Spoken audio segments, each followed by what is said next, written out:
Hey, hello everyone, this is Ganesh. Welcome back to the new video. दोस्तों, आज के इस लेक्चर में हम लोग क्या करने वाले हैं?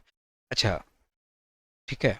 आज का इस लेक्चर में हम लोग ना अपना जो न्यू टॉपिक है ना, न्यू सब्जेक्ट्स, वो स्टार्ट करेंगे। सीए इंटर का ऑडिट।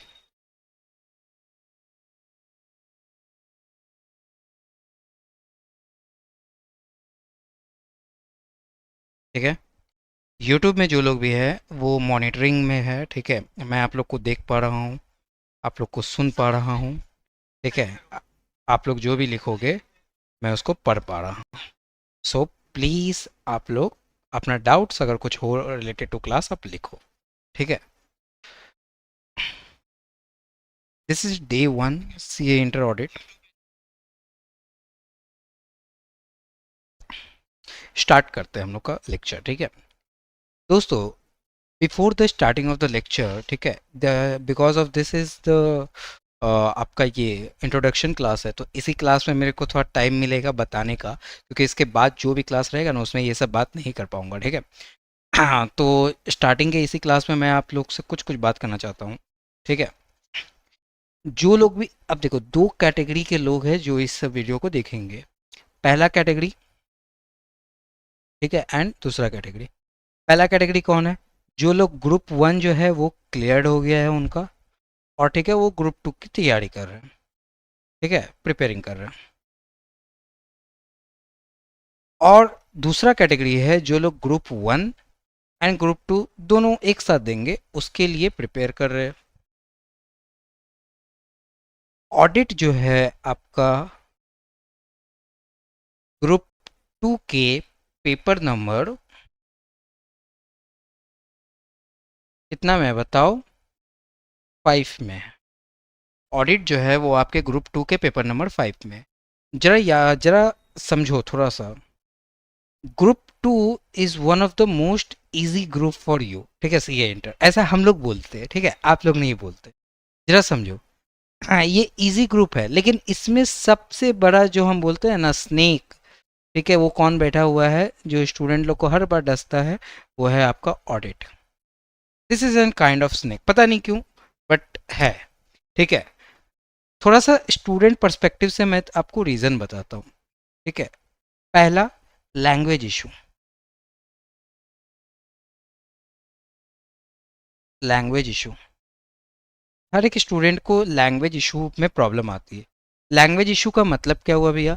भैया, या तो मेरे को वर्डिंग समझ में नहीं आ रहा है, या तो मेरे को वर्डिंग समझ में नहीं आ रहा है, या तो मेरे को सेंटेंसेस किस तरह से लिखना है वो नहीं समझ में आ रहा है। ये इश्यूज है, ये सारा इशू है स्टूडेंट्स का। अभी मैं इस पे थोड़ा सा डिस्कस कर रहा हूँ। या तो भैया मेरे को वर्डिंग नहीं समझ में आता है, या तो मेरे को सेंटेंस किस तरह से लिखना है वो नहीं समझ में आता है। जो लोग अभी तक कहीं भी ऑडिट का क्लास ले चुके होंगे, ठीक है, उन लोग के साथ ये इशू आ सकती है स्टार्टिंग में, ठीक है। चलो, और जो लोग नहीं लिए अभी तक क्लास, ठीक है, जो लोग फर्स्ट टाइम इस वीडियो को नया नया देख रहे हैं, उन लोगों को तो मैं बता दूं कि ये तुमको हो सकता है, ठीक है। देखो, इन जनरल मैं टू बी ऑनेस्ट आप लोग को बता देना चाहता हूँ कि ये सब चीज़ होता है इन जनरली हर एक स्टूडेंट के साथ, और इसका मैं रेमेडीज क्या है वो भी थोड़ा मैं बताऊंगा। सेकेंड इशू क्या होता है भैया? अंडरस्टैंडिंग,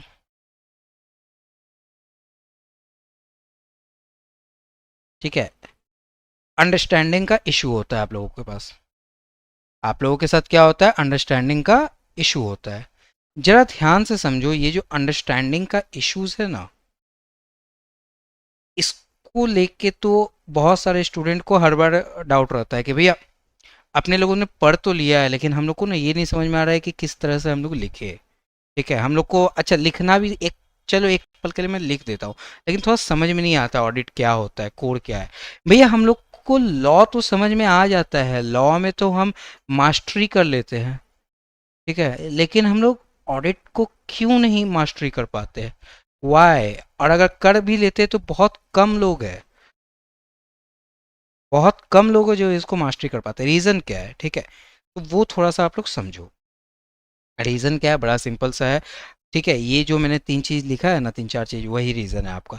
अंडरस्टैंडिंग में प्रॉब्लम है आपका, सेंटेंस बिल्ड करने में इशू आता है आपको, वर्डिंग में इश्यूज आते हैं आपको, एंड ओवरऑल मैं बोलूँ लैंग्वेज में आपका इशू आता है लिखते समय, ठीक है। तो इन सभी चीज़ों को हम लोग डील करेंगे हमारे इस एंटायर लेक्चर में, ठीक है। अच्छा, इन सभी चीज़ों को डील करेंगे। 100% मैं आपको ICAI का जो मॉड्यूल है ना वो कवर करवाऊंगा। आपको मैं गारंटी देता हूं कि आपका कॉन्सेप्ट क्लैरिटी जो है ना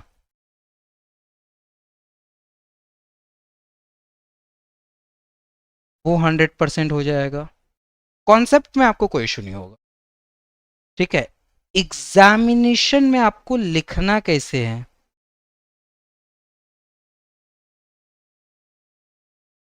मैं आपको फेस कैसे करना है पेपर को, वो आपको मैं बताऊंगा। एग्जामिनेशन में आपको फेस कैसे करना है पेपर को, वेदर इट इज़ MCQ, ठीक है, या तो वो MCQ हो या तो वो डिस्क्रिप्टिव हो, ठीक है, कैसे करना है वो मैं आपको बताऊंगा। Is that clear? ये सब चीज़ आपको मेरे यहाँ पर मिलेगा। मैं आपको हैंड रिटन जो नोट्स है हमारा, जो आपका एक तरह से रामबाण बनेगा आपके एग्ज़ाम के लिए, वो मैं आपको प्रोवाइड करूँगा। आपको हैंड रिटन नोट्स में मिलेगा, बट थोड़ा सा कैच, हैंड रिटन नोट्स उन लोग को ही मिलेगा जो लोग सिंसियरली मेरे साथ लेक्चर को पूरे अंत तक देखेंगे। मैं आपको इस लेक्चर के अंत तक बताऊंगा कि आपको किस तरह से ये हैंड रिटन नोट्स प्रोवाइड किया जाएगा, कहाँ पर आपको ये मिलेगा। अदरवाइज आप लेक्चर देखो, मेरे को कोई जल्दबाजी नहीं है, आप लोग आराम से देखो, ठीक है।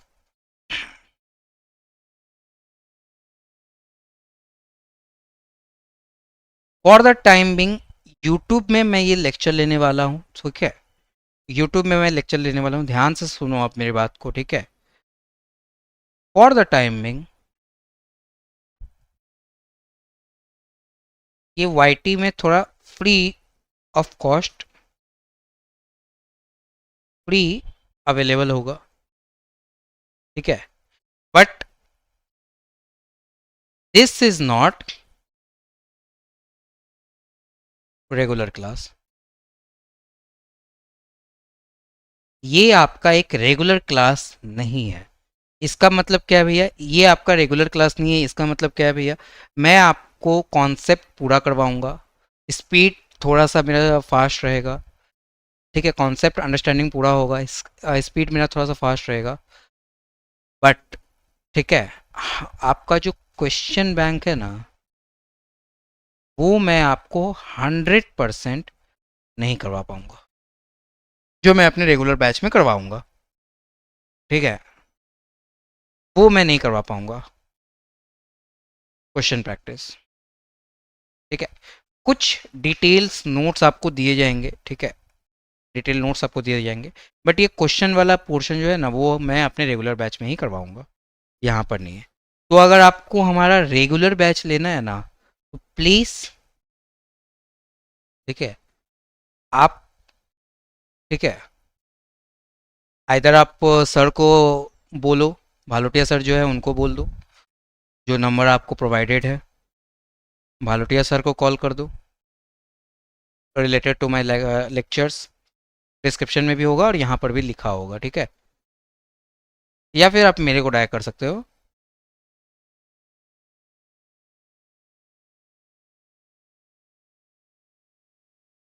ठीक है। आप डायरेक्ट मेरे को कॉल कर सकते, या तो सर को कर दो या तो मेरे को कर दो, आपको बेस्ट पॉसिबल डिस्काउंट में आपको प्रॉपर क्लास जो है मिल जाएगा।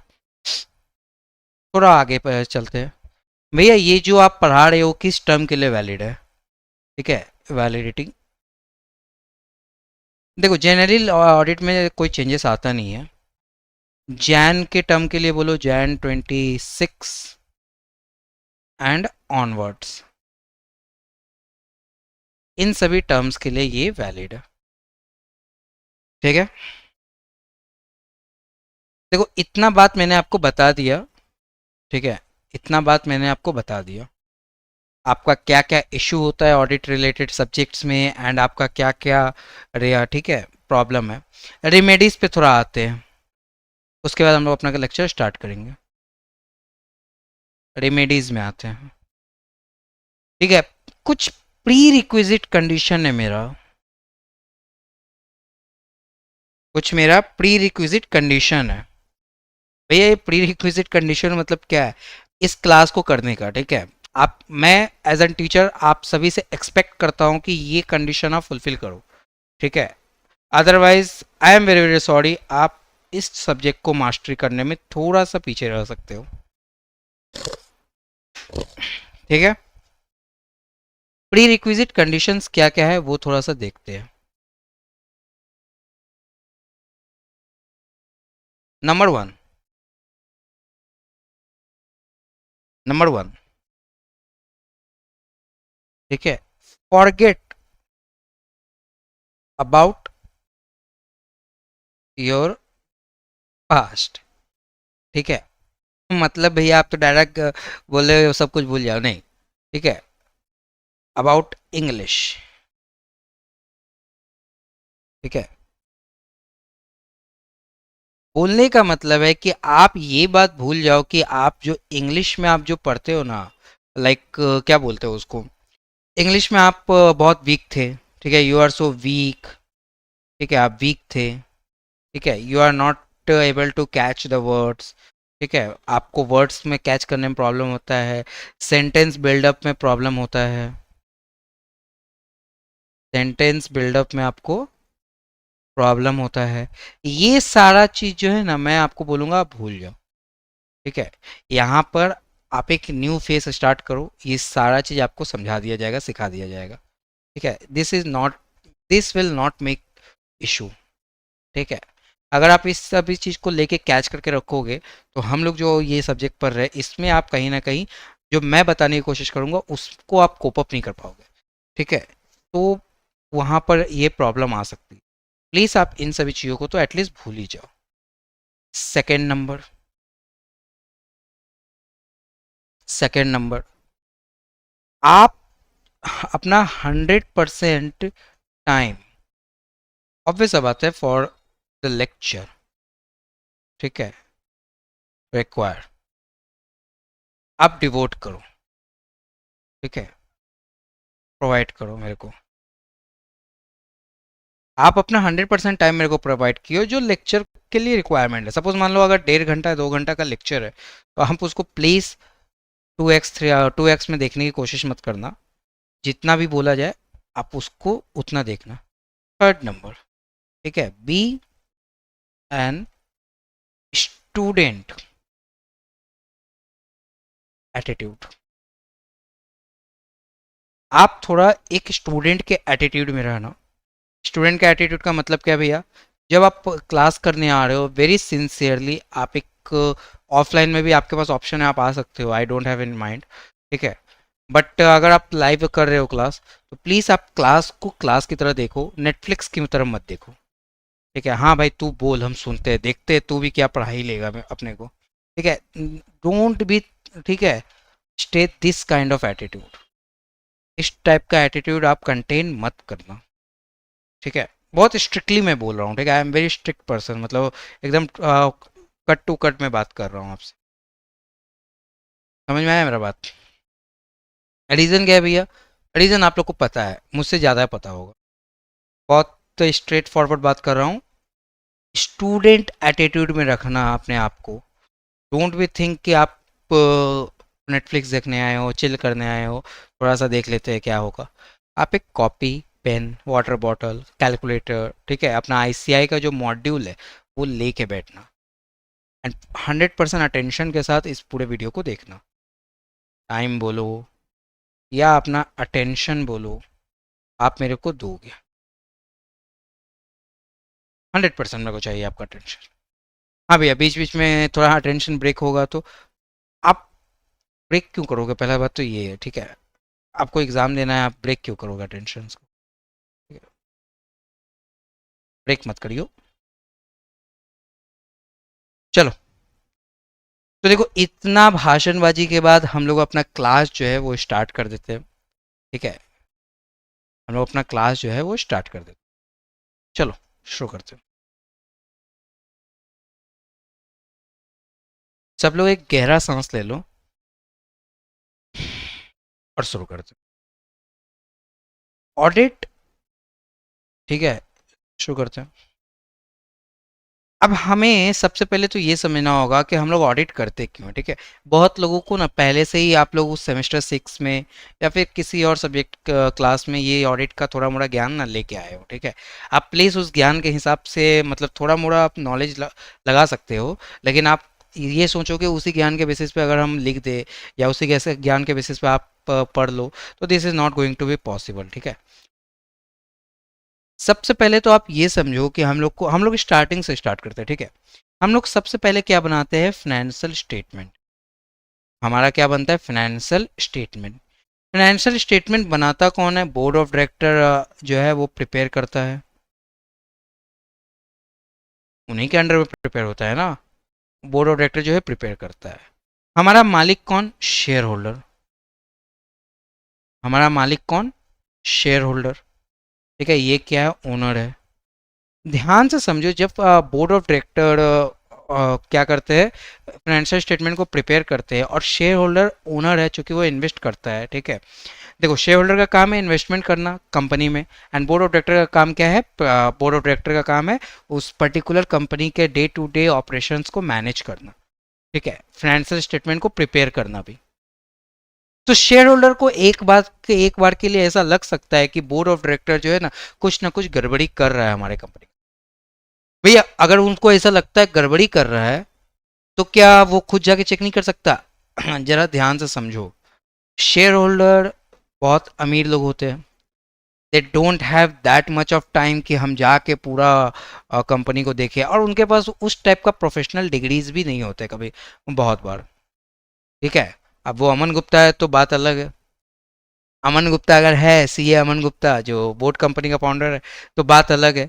बट अगर नहीं है तो उस केस में क्या होता है, उन लोगों के पास प्रॉपर डिग्री नहीं होती है, प्रॉपर टेक्निक नहीं होता है, उनको बस पता है हाँ भाई प्रॉफिट इतना आ रहा है, कैश फ्लो इतना है, अपने लोग प्रॉफिट है कि नहीं, प्रॉफिट आ रहा है कि नहीं, बताओ, ठीक है। तो ओनर लोग को चाहिए क्या, एक आदमी, ठीक है, एक हैंडसम सा नौजवान चाहिए, ठीक है, या फीमेल वर्जन में आप बोल सकते हो नौजवानी चाहिए, जो क्या कर सकता है, उसका ऑडिट कर सकता है। ऑडिट कर सकता है मतलब भैया उसके फाइनेंशियल, उसके बिहाफ में जाके फाइनेंशियल स्टेटमेंट को चेक कर सकता है। मैंने क्या बोला, उसके बिहाफ में जाके फाइनेंशियल स्टेटमेंट को चेक कर सकता है। अच्छा अपॉइंट कौन कर रहा है, शेयर होल्डर। अपॉइंट कौन कर रहा है, शेयर होल्डर ना। हम्म, अपॉइंटमेंट कौन करता है, शेयर होल्डर की बोर्ड ऑफ डायरेक्टर, बताओ।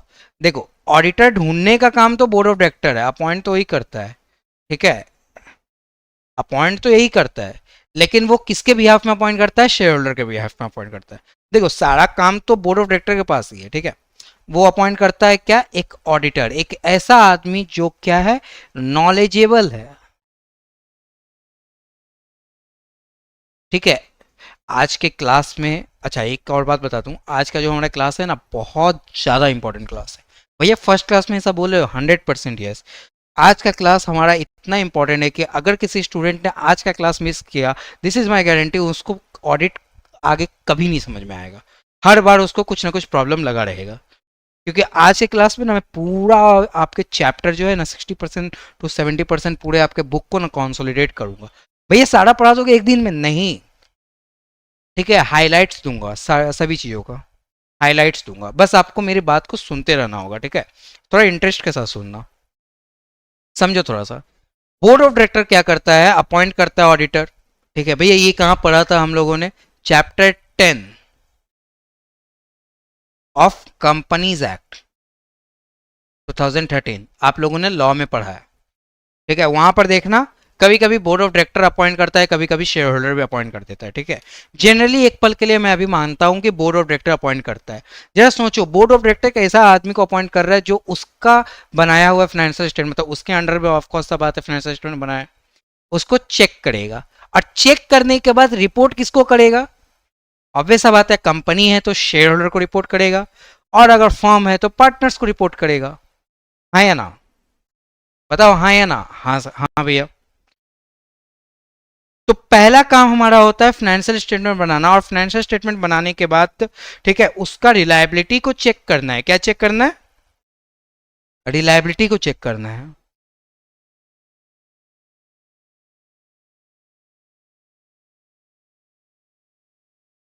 रिलायबिलिटी को चेक करना है, और रिलायबिलिटी को चेक करने के लिए हम किसको अपॉइंट करते हैं, एक ऑडिटर को अपॉइंट करते हैं,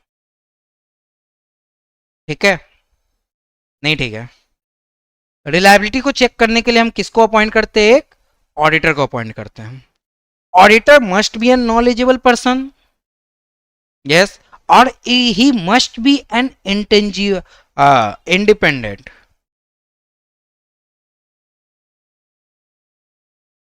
दोनों बात है। ऑडिटर जो है एक नॉलेजेबल पर्सन भी होना चाहिए, और एक इंडिपेंडेंट पर्सन भी होना चाहिए। भैया इंडिपेंडेंट मतलब देखो, ऑडिटर एक ऐसा बंदा है ना जो बोलता है कि यार पैसा भी तुम ही दोगे और तुम्हारा बम्बू भी हम ही लगाएंगे, मतलब बोर्ड ऑफ डायरेक्टर ही उसको रेमुनरेशन पे कर रहा है।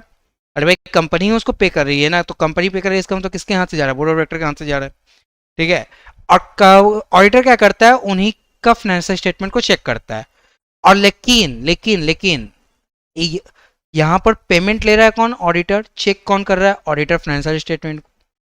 ठीक है, लेकिन वो इंडिपेंडेंट होना चाहिए। इंडिपेंडेंट मतलब ऐसा नहीं है कि वो बोर्ड ऑफ डायरेक्टर बोलेगा ओए ऑडिटर सुन, हम तुझको पेमेंट कर रहा है ना, हाँ तो मेरे हिसाब से मेरे हिसाब से काम करना है, ऐसा नहीं हो सकता। ऑडिटर बोलेगा भाई तू मेरे को पेमेंट करे, तुम्हारा अधिकार है, लेकिन हम तुम्हारे हिसाब से काम नहीं करेगा। ऑडिटर ऐसा बोलेगा। हम अपना इंडिपेंडेंट तरीका से हम काम करेगा। तुम गलती करेगा तो तुमको हम पनिशमेंट देगा, मतलब हम नहीं देगा, ऑब्वियस सा बात है। हम अपने रिपोर्ट में इशू कर देगा कि तुमने गलती किया है, कुछ हम एक गंदा सा रिपोर्ट बना देगा तुम्हारे लिए। लेकिन यह ऑडिटर इस बात से डर नहीं जाएगा, बाप रे बाप ये मेरे को पेमेंट दे रहा है, कहीं कुछ पेमेंट काट लेगा तो। घबराओ, वो भी मैं, घबराओ मत, वो भी मैं बताऊंगा। ठीक है, ये नहीं होना चाहिए। समझ में आया मेरा बात? तो यहाँ पर ये बात है। तो रिलायबिलिटी चेक करने के लिए किसको बुलाया गया? एक ऑडिटर को। अब ऑडिटर क्या करेगा? क्या करेगा ऑडिटर बताओ? ऑडिटर बोलेगा कि हम ऑडिट करेगा, और हम ऑडिट परफॉर्म करेगा। ठीक है, हम क्या करेगा? ऑडिट परफॉर्म करेगा। अब ऑडिट इज एन प्रोसेस जहां पर मैं कुछ प्रोसीजर्स लगा के ढूंढूंगा कि तुम्हारा कुछ गलती है कि नहीं। इसका एक सोफिस्टिकेटेड वर्ड है, मैं बताऊंगा, पहले आप समझो। ठीक है, अच्छा, ऑडिट परफॉर्म करेंगे। ऑडिट जब हम परफॉर्म करेंगे, अब तुम लोग ना अपने आप को ना एक ऑडिटर समझो। तुम लोग एक क्लाइंट के ऑफिस में आ गए हो, अब तुम सब लोग अपने आप को एक ऑडिटर समझो कि हाँ भाई अपुनिज भगवान है, हाँ बोल क्या करना है। थोड़ा ये एटीट्यूड लाना, ठीक है। और अपने आप को बोलना कि यार हम ही भगवान है, हम ऑडिटर है। ठीक है, हम ऑडिट परफॉर्म करेंगे। हम कुछ प्रोसीजर्स लगाएंगे। क्या लगाएंगे? कुछ प्रोसीजर्स लगाएंगे, अप्लाई करेंगे। हम क्या करेंगे? कुछ प्रोसीजर्स अप्लाई करेंगे। ये प्रोसीजर्स जैसे अप्लाई होगा ना, तो उसके बाद मेरे को क्या मिलेगा जानते हो? प्रोसीजर्स जैसे अप्लाई, प्रोसीजर्स अप्लाई करेंगे मतलब भैया कुछ काम करेंगे ना। प्रोसीजर्स अप्लाई मतलब कुछ काम करेंगे। जैसे हमने कुछ काम किया, मेरे को क्या मिलेगा? एक एविडेंस मिलेगा। ठीक है, एक एविडेंस मिलेगा, हाँ या ना? सपोज मान लो मेरे को देखना है कि ये सेल्स का जो ये रजिस्टर बनाया है ना, सेल्स रजिस्टर, इसमें कुछ गड़बड़ है कि नहीं। तो हम डायरेक्ट तो नहीं ऐसे पकड़ेंगे, ऐसा थोड़ी ना होगा भाई। अपन लोग वो ऋतिक रोशन नहीं है, अपन लोग थोड़ा सा नॉर्मल दिमाग के हैं। हम लोग क्या करेंगे कि हम लोग कुछ प्रोसीजर्स अप्लाई करेंगे और उससे एक एविडेंस बनाएंगे। क्या बनाएंगे? एविडेंस। एविडेंस हम लोग ढूंढेंगे। जैसे मेरे को एविडेंस मिल जाएगा, उसके बाद हम उस एविडेंस के बेसिस में क्या करेंगे? अपना ऑडिट ओपिनियन, ठीक है, अपना ओपिनियन देंगे, अपना ओपिनियन देंगे, हाँ या ना?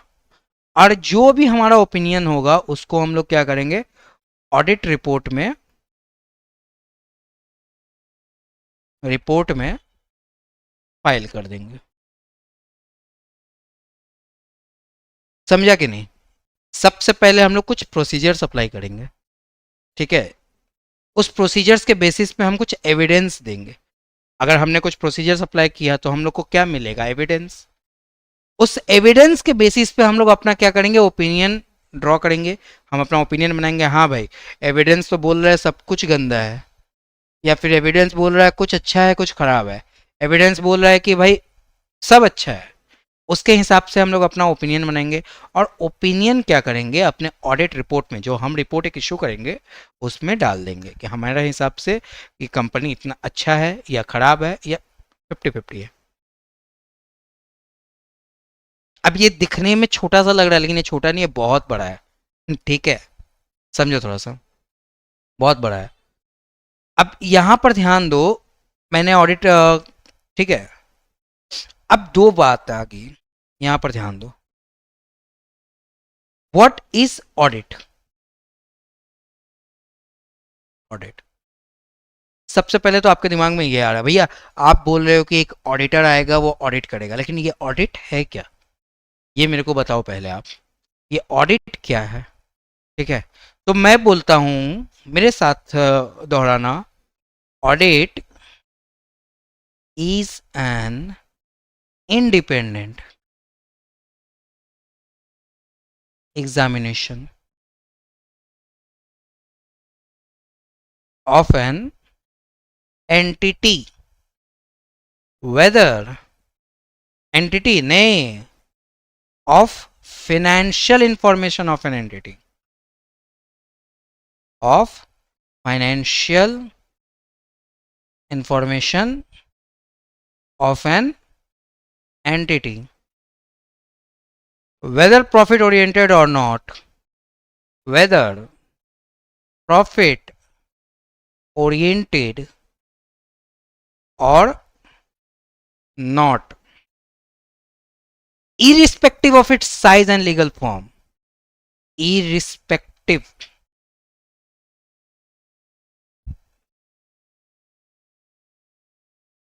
of its size and legal form. ठीक है, such an audit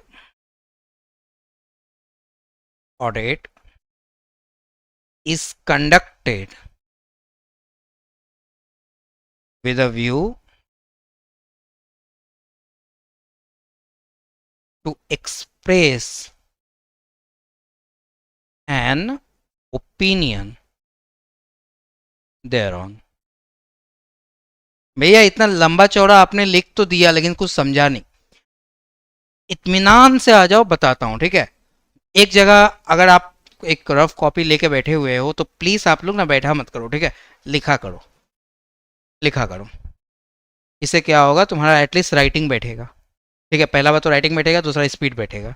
ठीक है, और तीसरा वो जब भी आप कुछ चीज़ लिखते हो ना तो तुम्हारे वर्ड में ना वो दिमाग में क्या होता है, वो रिटेन होते रहता है.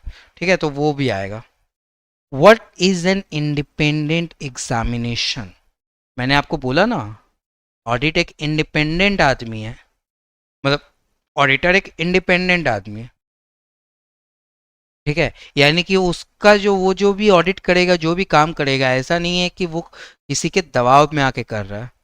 ठीक है, वो एक इंडिपेंडेंट आदमी. अब इंडिपेंडेंट का एक डेफिनेशन है, वो डेफिनेशन मैं बाद में बताऊंगा. अभी के लिए आप समझो इंडिपेंडेंट आदमी है. ठीक है, इंडिपेंडेंट करेगा मतलब भैया सपोज मान लो कि मेरे को लगता है, क्या जानते हो, इसका ना क्रेडिटर्स में फॉल्ट है. मेरे को लग रहा है as an auditor, who am I am auditor, मेरे को लग रहा है इसके क्रेडिटर में कुछ गड़बड़ी है. अब मैं क्या कर रहा हूँ ना, लेकिन बोल रहा हूँ कि भैया 50 लाख मिल रहा है एक ऑडिट का, पैसा ही पैसा, पैसा ही पैसा, पैसा ही पैसा, 50 लाख मिल रहा है. बेचारा को माफ कर देते, नहीं कर सकते. I am an independent examiner, मैं एक इंडिपेंडेंट एग्जामिन करूंगा. अगर वहां पर गड़बड़ है तो मैं वहां पर ज़्यादा जाकर ढूंढूंगा. ठीक है, ऐसा नहीं है कि मेरे को क्लाइंट से कुछ दुश्मनी है या क्लाइंट से मेरे को कुछ फेवर में मेरे को चाहिए, ऐसा नहीं है. मेरे को जहाँ पर हाथ लगाएगा हम वहाँ पर ढूंढेंगे, हम वहाँ पर काम करेंगे. समझ में आया मेरा बात? This is called independent examination. फिर मैंने क्या बोला, of financial information, mind my word, there is not written financial statement. कोई भी जो भी मेरा वीडियो अभी देख रहा है, ठीक है, इसमें यूट्यूब में, प्लीज़ आप एक बात बता दो, financial statement and financial information में डिफरेंस क्या? What is the difference between financial statement and financial information?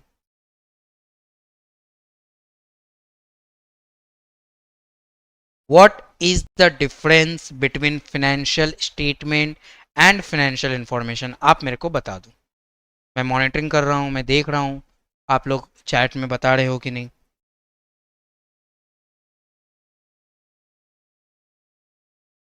बताओ बताओ, टेल मी.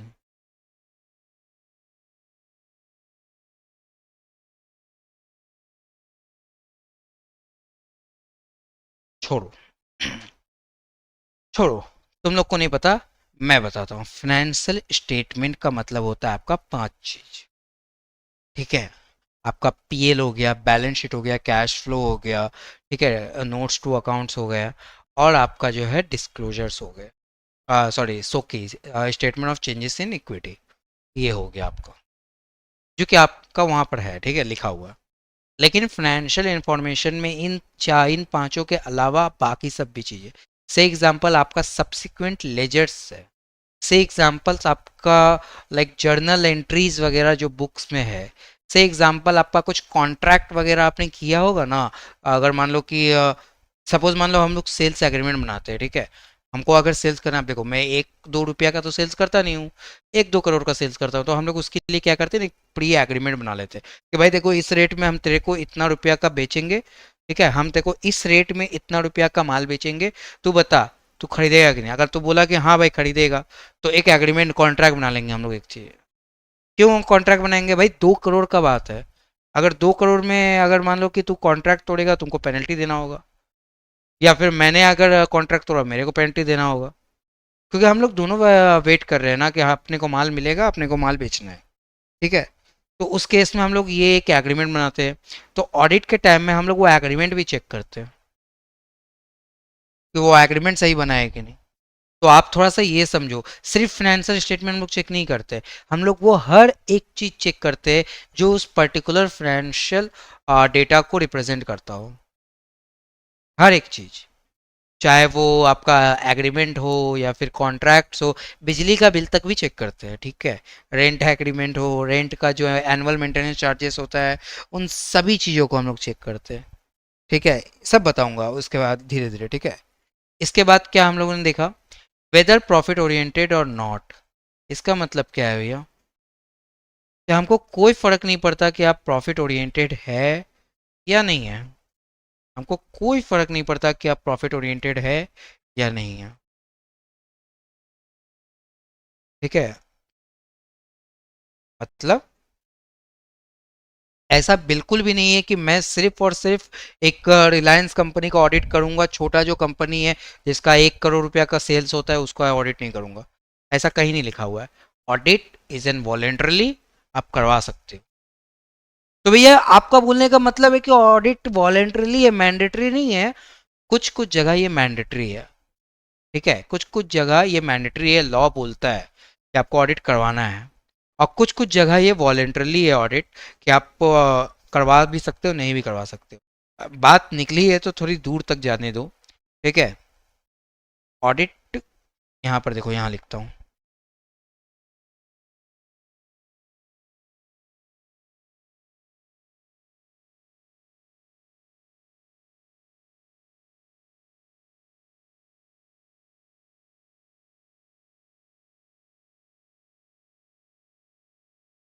क्या ऑडिट मैंडेटरी है, आंसर इज नहीं, ये वॉलेंटरीली है, ठीक है। It can be voluntarily, and ठीक है, इफ लॉ, ठीक है, प्रिस्क्राइब्ड या प्रिस्क्राइब्ड, ठीक है, लॉ प्रिस्क्राइब, भैया ये वॉलेंटरली है ना, हाँ मेरे को समझ में आ गया, ये लॉ प्रिस्क्राइब करता है मतलब भैया, वेरी गुड, ये लॉ प्रिस्क्राइब करता है मतलब भैया, मैं आपको एक बात बताऊँ, आप लोगों ने टैक्स ऑडिट का नाम सुना है क्या, टैक्स ऑडिट। अगर आप गुड्स का, अगर मान लो को, ठीक है, फॉर्म 3CD भरना पड़ता है, 3CD भरना पड़ता है आपको, ठीक।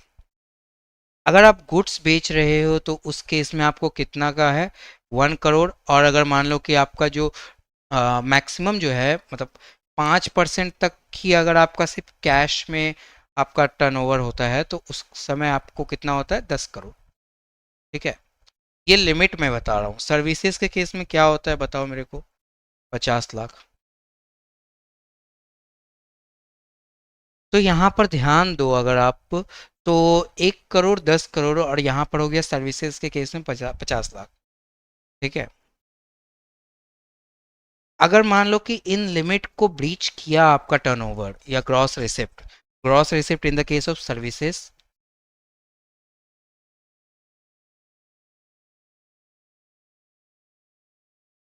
और turnover in the case of goods, अगर ये सारा लिमिट आपका ब्रीच करता है तो आपको टैक्स ऑडिट करवाना मैंडेटरी हो जाता है।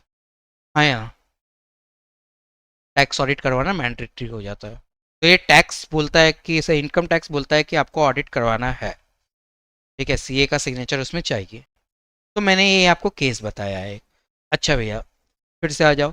तो यहाँ पर मैं क्या बोल रहा था कि देर इज नथिंग कि आप प्रॉफिटेबल एंटिटी हो या प्रॉफिटेबल नहीं हो, कोई भी ऑडिट करवा सकता है।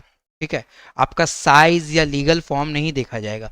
साइज का मतलब भैया 100 करोड़ का कंपनी, 10 करोड़ का कंपनी, 5 करोड़ का कंपनी, 50 लाख का कंपनी, ऐसा नहीं देखा जाएगा। ठीक है।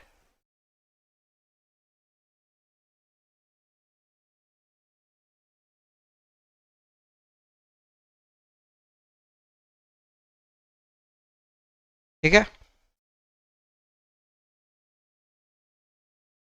नेक्स्ट क्या मैंने बोला आपको, legal form. There is a must be an legal form, आपका लीगल फॉर्म होना चाहिए। लीगल फॉर्म का मतलब क्या हुआ, अच्छा मतलब लीगल फॉर्म हो या ना हो डजेंट मैटर, ये बोला है। लीगल फॉर्म का मतलब क्या हो गया भैया, क्या एक सोल प्रोप्राइटरशिप कंपनी, मतलब सोल प्रोप्राइटरशिप, वो ऑडिट करवा सकता है? आंसर इज यस, करवा सकता है। क्या एक अगर मान लो सोल प्रोप्राइटरशिप हम नहीं है, हम क्या है जानते हो, बताओ ना हम क्या है, पार्टनरशिप है, लेकिन 1932 में रजिस्टर्ड नहीं है हम। पार्टनरशिप एक्ट 1932 में रजिस्टर्ड नहीं है। हम नॉर्मल सिर्फ दो आदमी मिल गए, पार्टनर बन गए, हम लोग बिजनेस कर रहे हैं। क्या हम लोग खुद के रिलायंस के लिए ऑडिट करवा सकते हैं? आंसर इज यस, करवा सकते हैं। क्यों करवाते हैं भैया ऑडिट, क्यों करवाते हैं हम लोग audit, why should we do audit, ये मेरे को बताओ ना। आखिर ये सब लोग करवाता है जो audit, why, why should we do audit?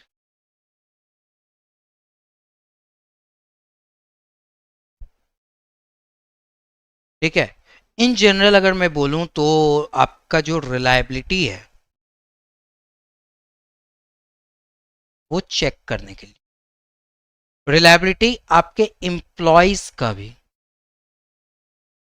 आपके एम्प्लॉयज का रिलायबिलिटी, आपका रिलायबिलिटी, फाइनेंशियल परफॉर्मेंस कैसा चल रहा है,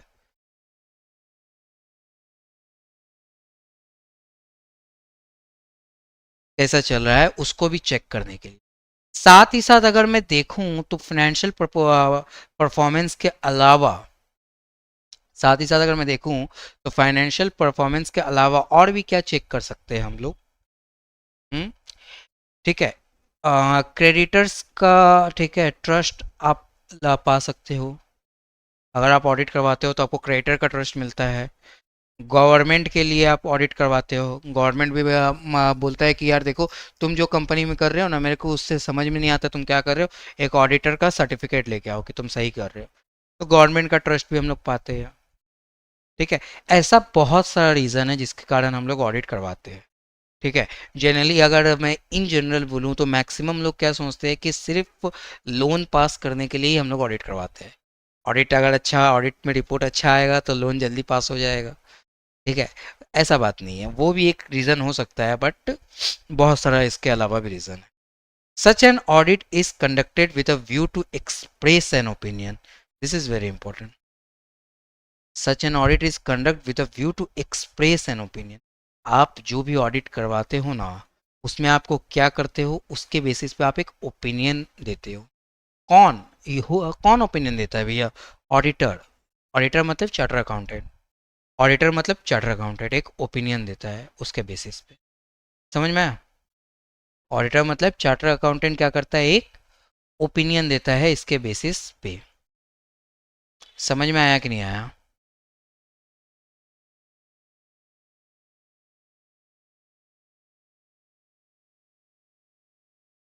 समझ में आया?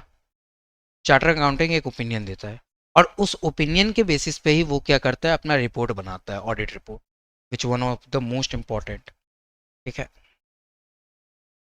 ओ, तो मैं समझ गया भैया ऑडिट का मतलब। ऑडिट का मतलब होता है it is an independent examination. मेरे साथ बोलो आप लोग प्लीज़। ऑडिट का मतलब होता है एक इंडिपेंडेंट एग्जामिनेशन, किसका? फाइनेंशियल इंफॉर्मेशन का। ठीक है, फाइनेंशियल इंफॉर्मेशन का of an entity. Financial information किसका होता है? एंटिटी का होता है। अब एंटिटी आया तो आप बोलो कि वेदर प्रॉफिट ओरिएंटेड और नॉट, वो प्रॉफिट ओरिएंटेड है या नहीं है, कोई फर्क नहीं पड़ता, irrespective of its size and legal form. वो बड़ा कंपनी है कि छोटा कंपनी है, लिस्टेड है कि अनलिस्टेड है कोई फर्क नहीं पड़ता, ठीक है।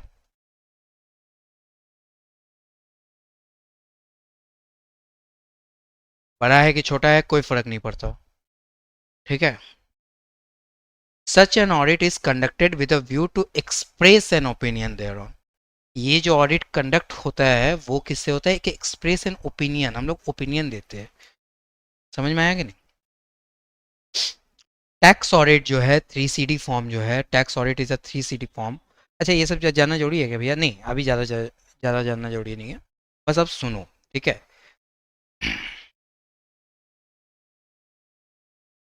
हम्म,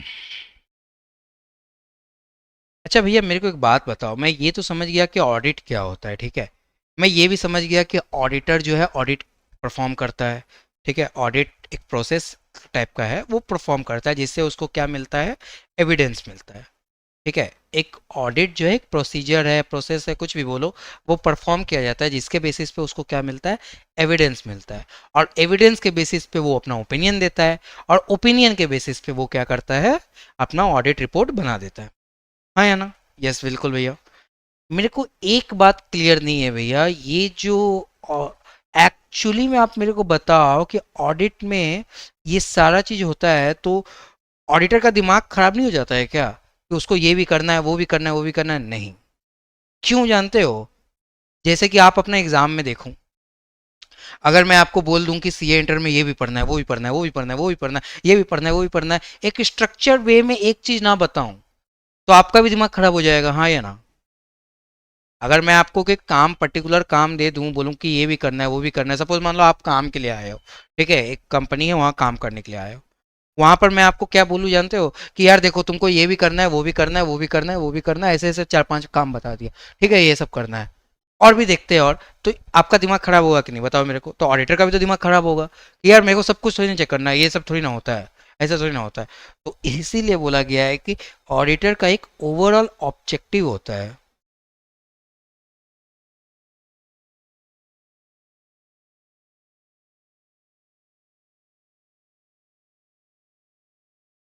ऑडिटर का एक ओवरऑल ऑब्जेक्टिव होता है, ठीक है। क्या होता है? एक overall objective. This is very very very important. अभी तक अगर आप थोड़ा सा फन वे में वीडियो देख रहे थे तो प्लीज, ठीक है, बट अभी जो मैं बोलने वाला हूँ वो बहुत इंपॉर्टेंट है, ठीक है। ऑब्जेक्टिव क्या है भैया? दो ऑब्जेक्टिव है। सबसे पहला देखो, मैं पहले छोटा में लिखूंगा फिर बड़ा में लिखूंगा, ठीक है। रोमम को ढूंढना, प्लस एप्लीकेबल एफआरएफ के थ्रू कंप्लाइड हुआ है कि नहीं, एंड नेक्स्ट क्या है मेरा, कम्युनिकेट करना, बस।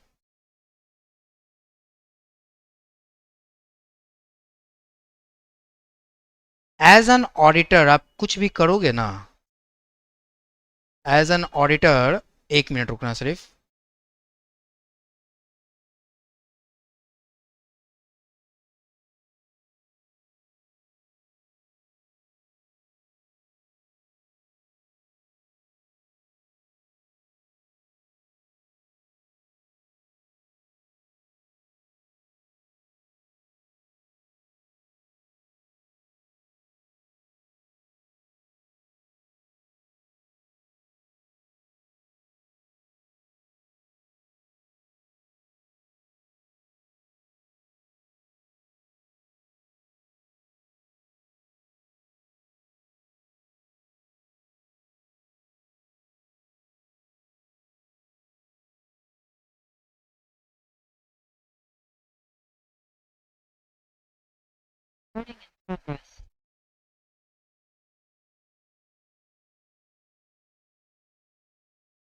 ठीक है। एज एन ऑडिटर आप जो भी काम करोगे, दिस इज वेरी इंपॉर्टेंट कि आप मतलब कोई भी काम करो ना तो ये सारा चीज अपने दिमाग में लेके चलो। ये सारा चीज जो मैंने अभी लिखा है, तीन बात, ये आप दिमाग में ले चलो। चलो तीन बात में इसको मैं थोड़ा देर के लिए सेट असाइड करता हूँ, ठीक है। लेकिन मेरे को, मैं आपको बोलूंगा ये दो बात तो दिमाग में लेके ही चलो, तीसरा बात को थोड़ा देर के लिए सेट असाइड करता हूँ। समझ में आया कि नहीं मेरा बात? मैं बोलता हूं बड़ा सिंपल सा बात कि रोमम प्लस एप्लीकेबल एफआरएफ मेरे को चाहिए, हाँ कि ना? हाँ। रोमम मतलब क्या होता है, अब यहां पर ध्यान से देखो, मैं अब जो बोलने वाला हूं ध्यान से समझो। रोमम का फुल फॉर्म होता है risk of material miss statement. मेरा बात ध्यान से सुनना, ठीक है? जो बोलने वाला हूं, पहला वाला, the overall objective of an auditor is to obtain the, ठीक है, is to obtain audit evidence या sufficient audit evidence whether the financial statement has risk of material misstatement or not due to fraud or error। बोलने का मतलब क्या है, financial statement में क्या आपका कोई risk of material miss statement है या नहीं? ठीक है, ये देखो, ये लाइनिंग पढ़ो आप। To obtain a reasonable assurance, पहला वाला जो मैंने रोमम लिखा था ना, उसका ये पूरा लाइनिंग है। To obtain a reasonable assurance about whether the financial statement as a whole are free from material misstatement due to fraud or error। to obtain a reasonable assurance, फिर से एक बार पढ़ो, to obtain a reasonable assurance about whether the financial statement as a whole are free from material misstatement due to fraud or error। मतलब क्या है, यहां पर देखो, मेरे को एक ऑप्टेन करना है रीजनेबल अश्योरेंस, ठीक है? मेरे को क्या ऑप्टेन करना है, एक काम करते हैं ना, इसको हम कॉपी पेस्ट कर लेते हैं।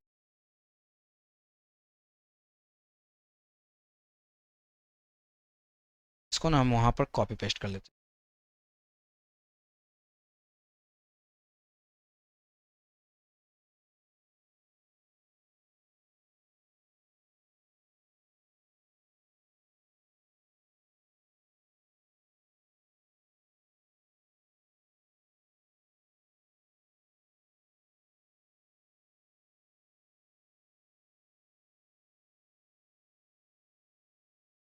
ठीक है, ये देखो, ऑब्जेक्टिव ऑफ एन ऑडिटर क्या है? ऑब्जेक्टिव बड़ा क्लियर कट बोलता है मेरे को, to obtain the reasonable assurance about whether the financial statement as a whole are free from material misstatement due to fraud or error। Mark the word क्या है, material miss statement या risk of material miss statement.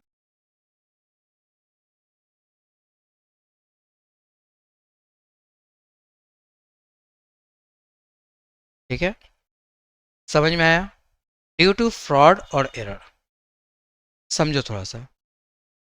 हर बार क्या होता है कि आपको देखना पड़ता है कि हमारा यहाँ पर रोमम है कि नहीं, ये रिस्क ऑफ मटेरियल मिसस्टेटमेंट है कि नहीं, फोकस करना, ठीक है? ये रिस्क ऑफ मटेरियल मिसस्टेटमेंट में है कि नहीं, क्यों आपको ये देखना पड़ता है, ध्यान से समझो। ऑडिटर ना हमेशा चेक करता है कि आपके यहाँ पर मटेरियल मिसस्टेटमेंट है कि नहीं, रिस्क ऑफ मटेरियल मिसस्टेटमेंट है कि नहीं। बार बार मैं इस बात को स्ट्रेस डाल रहा हूँ, मैं हर बार रोमम बोलूंगा, ठीक है? रिस्क का मतलब क्या है, there might be any possible, यहाँ पर एक पॉसिबिलिटी है कि आपने जो फाइनेंशियल स्टेटमेंट बनाया है ना, उसमें कुछ ना कुछ गड़बड़ है, आइदर इंटेंशनली या तो अनइंटेंशनली। अगर मैं इंटेंशनली बोलूँ इसका मतलब तूने फ्रॉड किया है। ये कौन बोल रहा है, ऑडिटर बोल रहा है। किसको बोला है, मैनेजमेंट को बोल रहा है। अगर मैं इंटेंशनली बोलूँ तो या तो तूने कुछ फ्रॉड किया है, या तो यहाँ पर कुछ अनइंटेंशनली हुआ है, यानी कि एरर के साथ हुआ है, कुछ गड़बड़ हो गया फाइनेंशियल स्टेटमेंट को बनाने में। इतना बड़ा फाइनेंशियल स्टेटमेंट, कुछ तो गड़बड़ हो ही सकता है ना? रिस्क का मतलब क्या होता है, यही होता है। पहला वर्ड हम लोग देखते हैं, रिस्क देख चुके हैं हम लोग एक्चुअली में। रिस्क का मतलब मैंने क्या बोला, ध्यान से समझो। There might be an possibilities that financial statement shows, financial statement क्या शोज कर रहा है, ठीक है? Financial statement shows the miss statement, ठीक है? या फिर there is an risk due to fraud और एरर, ठीक है? नहीं समझा, ड्यू टू फ्रॉड और एरर। मटेरियल मिस स्टेटमेंट ही हमको लेना है। मटेरियल मिस स्टेटमेंट क्या होता है? मिस स्टेटमेंट मतलब गलती, मटेरियल मतलब बड़ी गलती। बोल सकता हूं ना यार, मिस स्टेटमेंट मतलब गलती और मटेरियल मतलब बड़ी गलती। क्या फाइनेंशियल स्टेटमेंट में कुछ बड़ी गलती है या नहीं है? ड्यू टू, जिसका किसके रीजन से, या तो फ्रॉड के कारण या तो एरर के कारण। बस मेरे को ये देखना है और कुछ नहीं देखना है, मतलब बाकी का देखना है, पहला बात यही बात बोलता है। तो मेरे को देखना क्या है, there is any risk of material statement due to fraud और एरर और नॉट। समझ में आया मेरा बात? ये ओवरऑल ऑब्जेक्टिव है और ये बहुत इंपॉर्टेंट है, बहुत ज्यादा इंपॉर्टेंट है। मैं इसको ट्रिपल स्टार कर दूंगा, ठीक है, ट्रिपल स्टार कर दूंगा, वेरी इंपॉर्टेंट। समझा कि नहीं? मेरे को एक बात बताओ, समझा कि नहीं?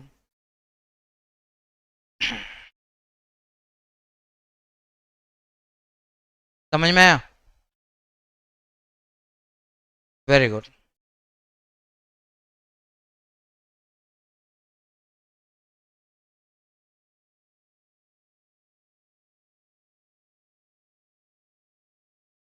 समझ में आया, वेरी गुड। चलो दूसरी बात बताता हूँ। अभी तक अगर आपको मजा आ रहा है ना तो वीडियो को एक बार लाइक कर देना, ठीक है? इससे मेरे को समझ में आएगा कि यार तुमको मजा आ रहा है, ठीक है? दूसरे भैया, ये रीजनेबल देखो ना, इधर एक वर्ड आया, ऑब्टेन द रीजनेबल अश्योरेंस। ये क्या होता है रीजनेबल अश्योरेंस? मतलब मेरे को एक रीजनेबल अश्योरेंस देना पड़ता है। क्या होता है बताता हूँ, ठीक है? थोड़ा देर रुक के आके बताता हूँ, लेकिन बताऊंगा, ठीक है? जाना मत कहीं। thereby enabling the auditor to express an opinion on whether the financial statements are prepared in all material respect in accordance with FRF। बोलने का मतलब क्या है? Financial statement are prepared in all material respects according with FRF, यानी financial reporting framework.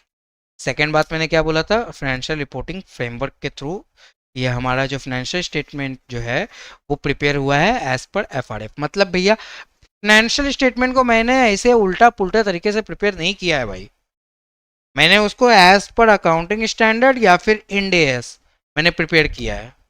यही दोनों तो लगता है। बड़े कंपनी में तुम्हारा जिसका 250 करोड़ का ऊपर का होता है उसका कितना क्या लगता है? End S. अदरवाइज बाकी सब छोटा मोटा वाला का एस लगता है। हाँ या ना? एज पर FRF मैंने अपना फाइनेंशियल स्टेटमेंट मतलब बनाया है। अच्छा मेरे को एक बात बताओ ना, मैनेजमेंट आपको बोल सकता है कि अरे भैया सुनो ना थोड़ा इधर पर, हम तुमको 50 लाख रुपया दे रहे हैं, थोड़ा सा बैलेंस शीट मैच करवा दो ना। मैनेजमेंट मेरे को बोल रहा है एज एन ऑडिटर, क्या वो मेरे को बोल सकता है? मैं उसको डायरेक्ट बोलूंगा, ओए सुन, ये मेरे अधिकार में नहीं है, ये मेरे अधिकार में नहीं है, ये तुमको बनाना है, दिस इज योर रिस्पॉन्सिबिलिटी। और अगर फिर बोलता है कि नहीं 50 लाख तब किस लिए दे रहे हो, तो बोलूंगा रुको, 50 लाख तुम मेरे को दे रहे हो क्योंकि हम ऑडिट कर रहे हैं। ऑडिट का मतलब क्या है भैया? ऑडिट का मतलब है कि independent examination of financial information. मैं आपका एग्जामिनेशन कर रहा हूँ फाइनेंशियल इंफॉर्मेशन का, मैं उसको ऐसे करके बोलूंगा। अच्छा, अगर फिर भी बोलता है कि नहीं नहीं बना दो ना, थोड़ा बना दो ना, तो फिर मैं नहीं बनाऊंगा, मैं उसका बोलूंगा कि नहीं यार मैं काम नहीं कर सकता तुम्हारे यहाँ, sorry, I can not B do audit for you. ठीक है? एप्लीकेबल FRF का मतलब क्या है? बड़ा सिंपल सा है कि फाइनेंशियल स्टेटमेंट जो बना है ना वो एज पर एप्लीकेबल FRF बना है। फाइनेंशियल स्टेटमेंट मतलब भैया अरे वो 5 चीज है ना, PL, balance sheet, notes to account, फिर तुम्हारा सोकी और तुम्हारा कैश फ्लो, उसके हिसाब से बनाया ना अकाउंटिंग स्टैंडर्ड या इंड एस के हिसाब से। बस बना होना चाहिए। ये दो चीज मैं चेक करूंगा कि पहला क्या यहाँ पर कोई रिस्क ऑफ मटेरियल मिसस्टेटमेंट है या नहीं, एंड दूसरा क्या एप्लीकेबल FRF कंप्लाइड है कि नहीं। ये दो चीज चेक करूंगा बस, और कुछ नहीं करूंगा। अब इन दो चीज को चेक करने के लिए मेरे को जो जो करना पड़े वो मैं करूंगा, लेकिन मेरे को बस देखना है कि रोमम है कि नहीं और एप्लीकेबल FRF से बना है कि नहीं, इसके अलावा दिमाग कहीं नहीं लगाना है। ठीक है? भैया मेरे को एक बात बताओ ना, तुमने मटेरियल का मतलब नहीं बताया और मिस स्टेटमेंट का मतलब नहीं बताया। ठीक है? ऐसे 300 ठीक है 320 में शायद है, ठीक है, हम लोग मटेरियलिटी का एक चैप्टर पढ़ेंगे, ठीक है। लेटर डिस्कस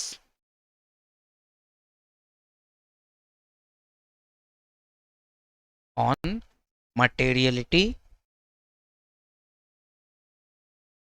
टॉपिक, ठीक है। और मिस स्टेटमेंट की अगर मैं बात करूं, मिस स्टेटमेंट किसकी बात करता हूं, मिस स्टेटमेंट की। इसका मतलब क्या होता है, लिखो, reported ACPD minus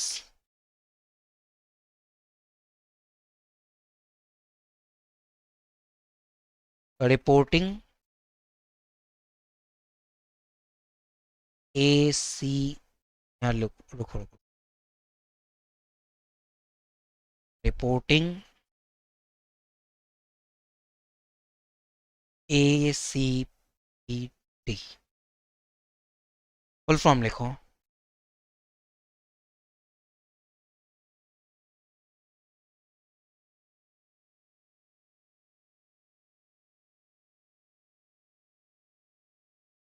amount classification presentation disclosure, और ये सेम है, ठीक है।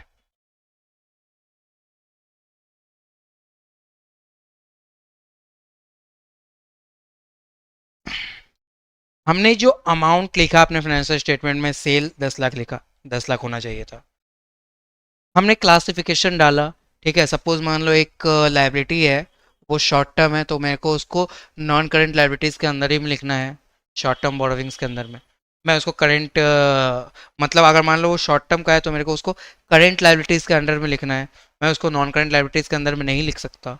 अगर कोई एसेट्स है, ठीक है, अगर वो एसेट्स है, वो मेरे को उसका कॉस्ट रिलायबली मेजर्ड नहीं है। सपोज कोई एक एसेट्स है, उसका हम कॉस्ट को रिलायबली एस्टिमेट नहीं कर पा रहे, ठीक है। तो मेरे को एक बात बताओ, वो कहाँ पर जाएगा, मेरा बैलेंस शीट में जाएगा कि पीएल में जाएगा, बताओ। ऑब्वियस सा बात है, अकॉर्डिंग टू एज 10 हम उसको पीएल में भेज देंगे। अगर कॉस्ट ही हमको पता नहीं चल पा रहा है इंडिविजुअल उस पर्टिकुलर एसेट्स का क्या कॉस्ट है, उसको हम राइट ऑफ कर देंगे पीएल में। इसी को बोलते हैं क्लासिफिकेशंस, ठीक है। जो जहां पर होना चाहिए उसको वहीं पर डालो, जो तुम्हारा शेड्यूल 3 का फॉर्मेट बताता है, ठीक है। प्रेजेंटेशंस, ठीक है, प्रेजेंटेशन सही है कि नहीं। पहले आपका शेयर होल्डर फंड होता है, उसके नीचे क्या होता है, नॉन करंट लाइबिलिटीज होता है, या फिर आप संपा बोलते हो, उसके नीचे संपा होता है। उसके नीचे नॉन करंट लाइबिलिटीज होता है, उसके नीचे करंट लाइबिलिटीज होता है। उसके बाद एसेट्स आता है। शेड्यूल 3 का फॉर्मेट याद है ना, उसके हिसाब से आपको करना है प्रेजेंटेशन। अगर आपके ऊपर शेड्यूल 3 अप्लाइड है तो शेड्यूल 3 करो, अदरवाइज जो अप्लाइड है वो करो। लेकिन जो अप्लाइड है वही करना है, अपने हिसाब से नहीं बनाना है, ठीक है। डिस्क्लोजर्स, एडिक्वेट डिस्क्लोजर्स दो। डिस्क्लोजर्स का मतलब क्या है, ठीक है। इसमें आप टर्मिनोलॉजीज के बारे में बताओगे, जीज एंड अदर्स रिलेवेंट। जो नए नए टर्मिनोलॉजीज को अगर आप फाइनेंशियल स्टेटमेंट में यूज़ कर रहे हो तो उसका डिस्क्लोजर दो। और जो भी रिलेवेंट है, जो भी आपको इस शेड्यूल 3 बताता है, अभी हम लोग अकाउंटिंग स्टैंडर्ड के जोन में है ना, तो शेड्यूल 3 बोलूंगा, ठीक है। शेड्यूल 3 जो आप लोग को बताता है उसके हिसाब से आप देखोगे, हाँ कि ना, समझा कि नहीं। रिपोर्टेड एसीपीडी माइनस रिपोर्टिंग एसीपीडी, मेरा बात समझ में आ रहा है। रिपोर्टेड एसीपीडी माइनस रिपोर्टिंग एसीपीडी, इसका मतलब क्या होता है, मिस स्टेटमेंट। तो भैया आपने मेरे को रिस्क का मतलब बताया, yes possible miss, possible risk का मतलब भी यहाँ पर एक छोटा सा लिखो, ठीक है, पॉसिबल मिस्टेक,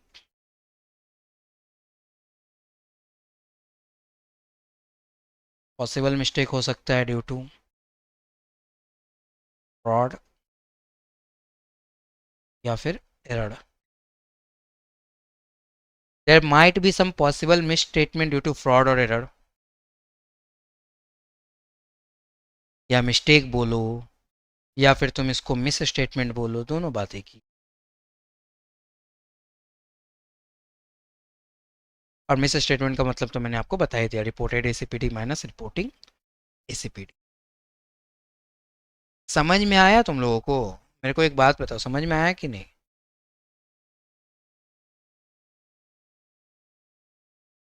भैया मजा आ गया, मजा आ गया। अभी आप मेरे को बताओ कि ये, अच्छा सुनो ना, तुम लोग को अगर ना थोड़ा सा प्रॉब्लम अभी तक अगर हो रहा होगा ना समझने में, या फिर मैं ज़्यादा फास्ट अगर जा रहा हूँ, तो थोड़ा आप जितना अगर नहीं समझ पाए हो छोड़ दो, जो मैं अभी समझा रहा हूँ ना उससे समझो। तुम लोग प्लीज़ ना वो पीछे वाला पकड़ के फिर आगे जाएंगे, ऐसा मत करना, छोड़ दो। जब मैं लास्ट में मैं क्या करता हूँ, पूरा जो इंटायर मैंने समझाया है ना, उन सभी को एक बार रिकैप करवाता हूँ, तो वहां पर तुम लोग बहुत अच्छे से समझ जाओगे चीज़ों को। समझ में आया मेरा बात? Very good. उसका टेंशन मत लो तुम लोग, जब रिकैप करवाऊंगा ना तो समझ में आ गया। एक्चुअली देखो, तुम लोग समझते हो, तुम्हारा दिमाग ये बात बोलता है कि नहीं यार हम लोग, हमको समझ में नहीं आया। तुम लोग समझ जाते हो, लेकिन तुम्हारा ब्रेन बोलता है कि यार अपने को समझ में नहीं आया। ठीक है।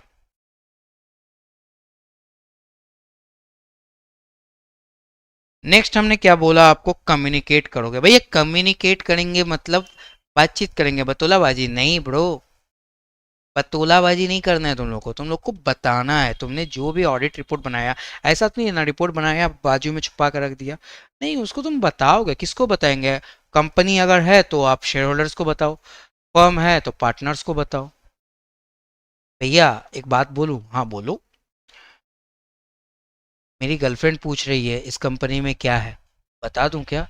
वो इन्वेस्टर बन जाएगी तो? जीवन में कभी मत बताना। आप अपने गर्लफ्रेंड्स पे कभी भरोसा पहला बात तो कर नहीं सकते। भैया पर्सनल जा रहे हो नहीं, आप भरोसा मत करना प्लीज, ठीक है? बताना मत, नहीं तो जेल आपको होगा। ऐसा कैसे भैया? याद रखना, अगर तुम उसको बताओगे कंपनी में ये सब चल रहा है, और वो इन्वेस्टमेंट कर देगी, प्रॉफिट हो गया, या फिर वो किसी और को बता देगी, वो कहते हैं ना, जब तक दो चार जन को ना बताए लड़की लोग का पेट थोड़ा सा डाइजेशन नहीं होता है, उसी टाइप का होता है उन लोगों को साथ पे। तो अगर वो दो चार जन को नहीं बताएगी तब तक आपको ना, उनको ना अच्छा नहीं लगेगा। ठीक है? तो लेकिन अगर आप उसको डिस्क्लोज कर दोगे तो ये क्या करोगे आप? ठीक है, रॉन्ग चीज कर रहे हो, आपको पेनल्टी लग जाएगी, या फिर जेल भी हो सकता है। माइट भी पॉसिबल, कुछ भी हो सकता है, या फिर लाइसेंस भी कैंसिल हो सकता है। तो ये आप ना बहुत ज़रा कॉन्फिडेंशियल रखो। और ये सब क्या है? Professional scepticism. ये मैंने जो बोला ना कॉन्फिडेंशियलिटी, ये क्या होता है? इसका प्रोफेशनल स्केप्टिसिज्म। सो क्या बोलते हैं? Professional skepticism. आपके अंदर ये प्रोफेशनल होना चाहिए कि नहीं यार, we are professional, we have to be confidential to that work.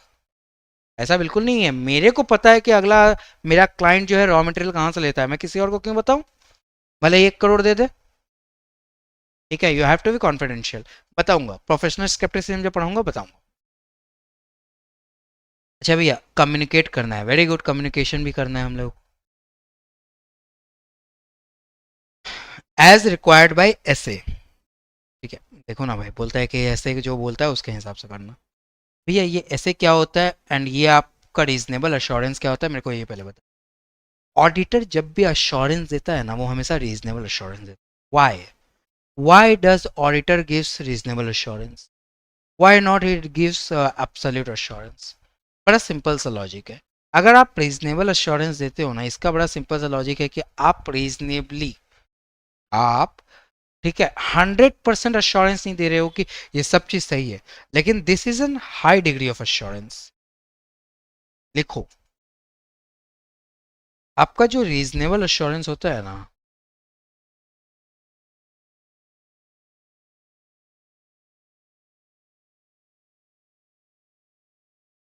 This is what, this is high degree of assurance, but not 100%। ये 100% नहीं, यानी मैं 100% ये नहीं बोल सकता कि अबे हम जो कर दिया ना, हम जो चेक कर लिया ना तुम्हारा फाइनेंशियल स्टेटमेंट, कुछ गलती हो ही नहीं सकता, मैं ऐसा बोल ही नहीं सकता हूँ आपको। As an auditor I can not say कि आपका जो मतलब फाइनेंशियल स्टेटमेंट है वो 100% सही मैंने कर दिया है, या फिर वो 100% सही है, उसमें कुछ गड़बड़ नहीं है। इवन दो मैं एकदम कॉन्फिडेंट हूँ, मैं खुद से कॉन्फिडेंट हूँ, दिल बार बार बोल रहा है बोल दे बोल दे बोल दे, अगला बार ये तुझको ही रखेगा, बोल दे बोल दे, फिर भी मैं नहीं बोलूंगा। मैं एक रीजनेबल अश्योरेंस दूंगा, ठीक है, नॉट, मैं अब्सल्यूट अश्योरेंस कभी नहीं दूंगा। I can not be provide the absolute assurance। मैं बोलूंगा देखो मेरे हिसाब से to the best of my knowledge ये ऐसा है, ये ऐसा है। वो बोलता है गारंटी लेता है क्या, कौन बोल रहा है बात, शेयर होल्डर बोल रहा है, मेरे से पूछ रहा है एज एन ऑडिटर, मैं ऑडिटर हूँ ना। बोलता है गारंटी लेता है क्या, ये ऐसा ही है ऐसा ही है ऐसा ही है, तूने जो बोला सही है। बोलता है गारंटी वारंटी घंटा कुछ नहीं लेगा, हम जो बोल रहे हैं बस वो रीजनेबली हम बोल रहे हैं, रीजनेबल अश्योरेंस। समझ में आया मेरा बात, रीजनेबल अश्योरेंस। एक और बात बताओ मेरे को भैया, ऐसा क्यों करता है ऑडिटर, इतना अच्छे से चेक करता है, इतना नॉलेजेबल है एक सीए, फिर भी वो रीजनेबल अश्योरेंस देता है, वाई, क्यों 100% अश्योरेंस नहीं दे सकता।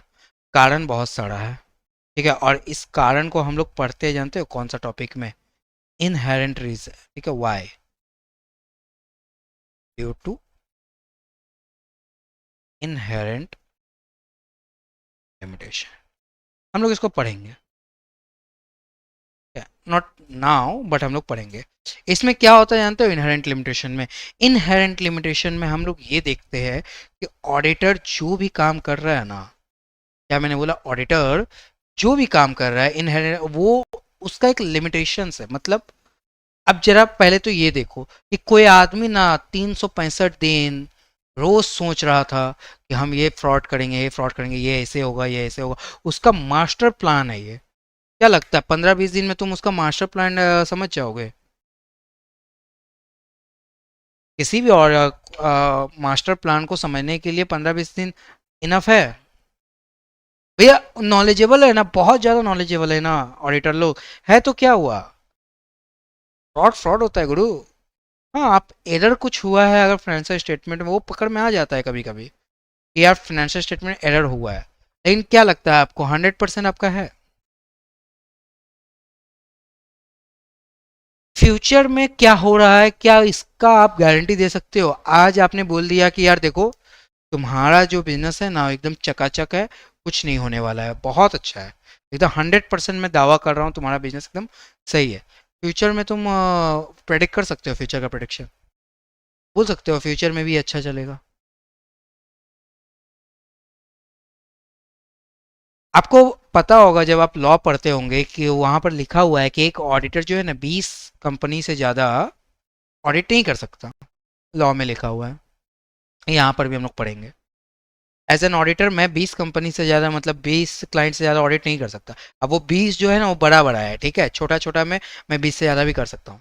छोटा छोटा मतलब ये स्मॉल कंपनी हो गया, ओपीसी हो गया, डॉर्मेंट हो गया, ठीक है, इन सभी का मैं छोटा मोटा भी कर सकता हूँ। प्राइवेट कंपनी जिसका मतलब पेड अप शेयर कैपिटल और टर्नओवर ना एक लिमिट से कम है, उन सब वो भी छोटे में आता है, उन सभी का कर सकता हूँ। बड़ा जो कंपनी है ना उसका मैं 20 मैक्सिमम लिमिट है, 20 से ज़्यादा क्लाइंट मैं नहीं पकड़ सकता एक बार में। तो क्या लगता है आपको जब 20 क्लाइंट अगर मतलब मैं पकड़ूंगा तो एज एन मतलब एक बिजनेसमैन के हिसाब से हर कोई क्या सोचता है कि उसका प्रॉफिट हो, तो मैं भी यही सोचूंगा कि मेरा 20 25 30 40 50 क्लाइंट हो, ठीक है, लेकिन मेरे को तो आईसीआई बोल के रखा है कि 20 से ज़्यादा होगा नहीं, तो मैं क्या सोचूंगा कि यार 20 हो कम से कम, ठीक हो, सबको बराबर टाइम दे पाऊँ मैं, हाँ या ना।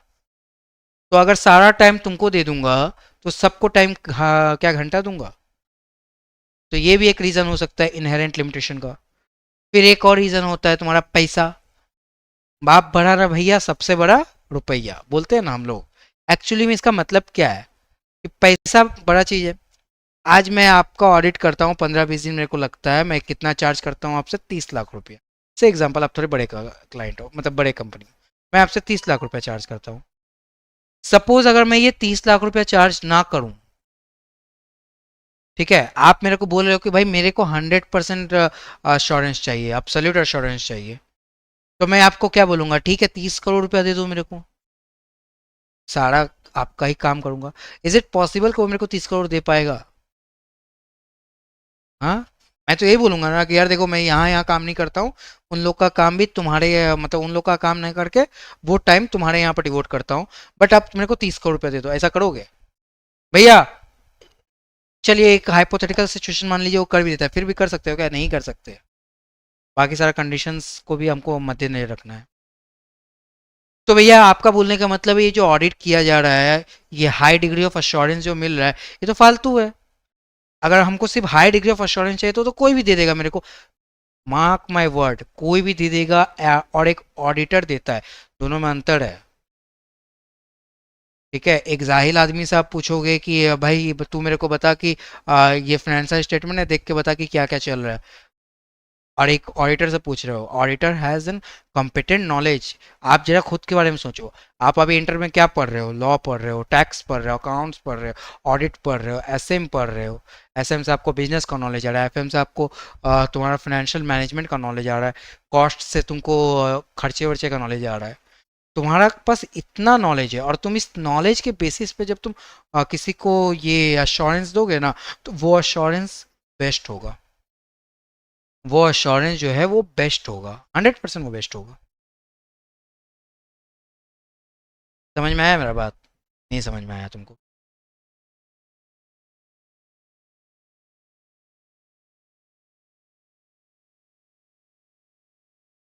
ठीक है, तो ड्यू टू इनहेरेंट लिमिटेशन हम लोग क्या करते हैं, रीजनेबल अश्योरेंस देते हैं, हम लोग एब्सोल्यूट अश्योरेंस नहीं देते। अच्छा, अच्छा भैया बहुत कुछ समझा हमने। लास्ट में बोलता हूँ ऐसे, ये स्टैंडर्ड्स ऑन ऑडिटिंग क्या होता है भैया?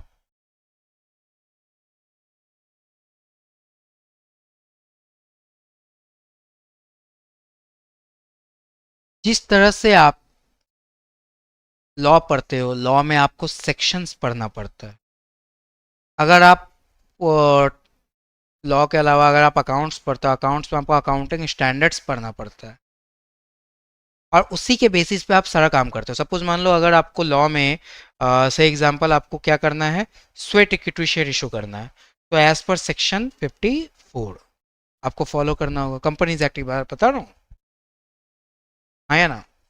सपोज आपको राइट इशू करना है या फिर employ stock option ESOP issue करना है, तो उस केस में आपको क्या करना होगा, सेक्शन 62 को फॉलो करना होगा।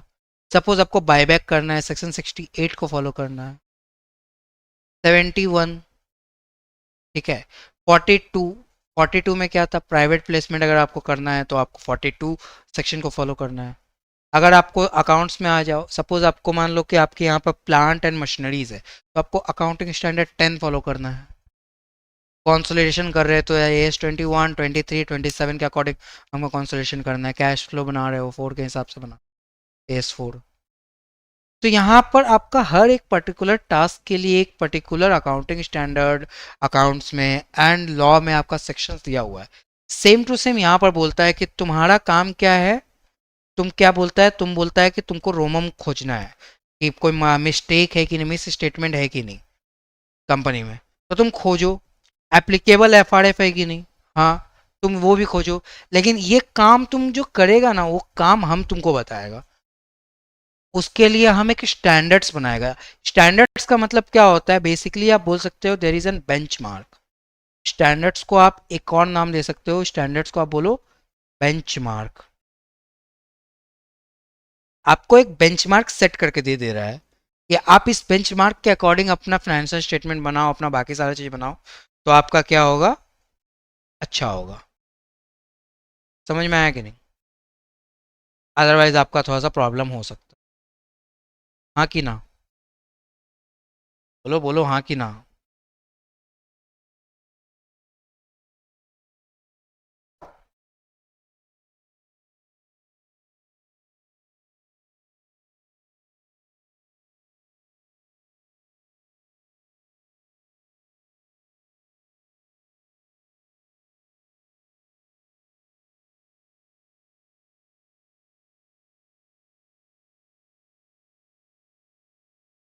समझ में आया आपको? अगर अभी तक आपको वीडियो अच्छा लगा हो तो प्लीज़ एक लाइक कर देना, ताकि मेरे को समझ में आ जाए कि यार आप लोग को वीडियो पसंद आ रहा हो। क्या, this is my humble request. अच्छा।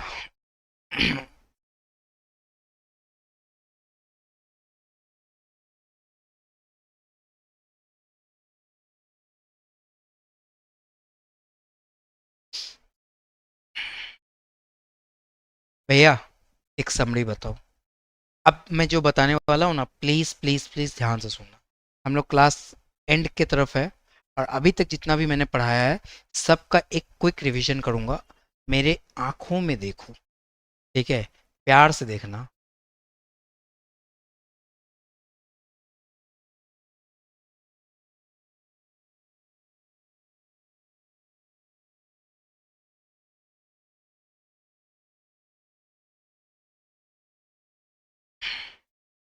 सबसे पहले हम लोगों ने क्या समझा भैया? सबसे पहले हम लोगों ने समझा, हम लोग फाइनेंशियल स्टेटमेंट, ठीक है, रेडी करते हैं।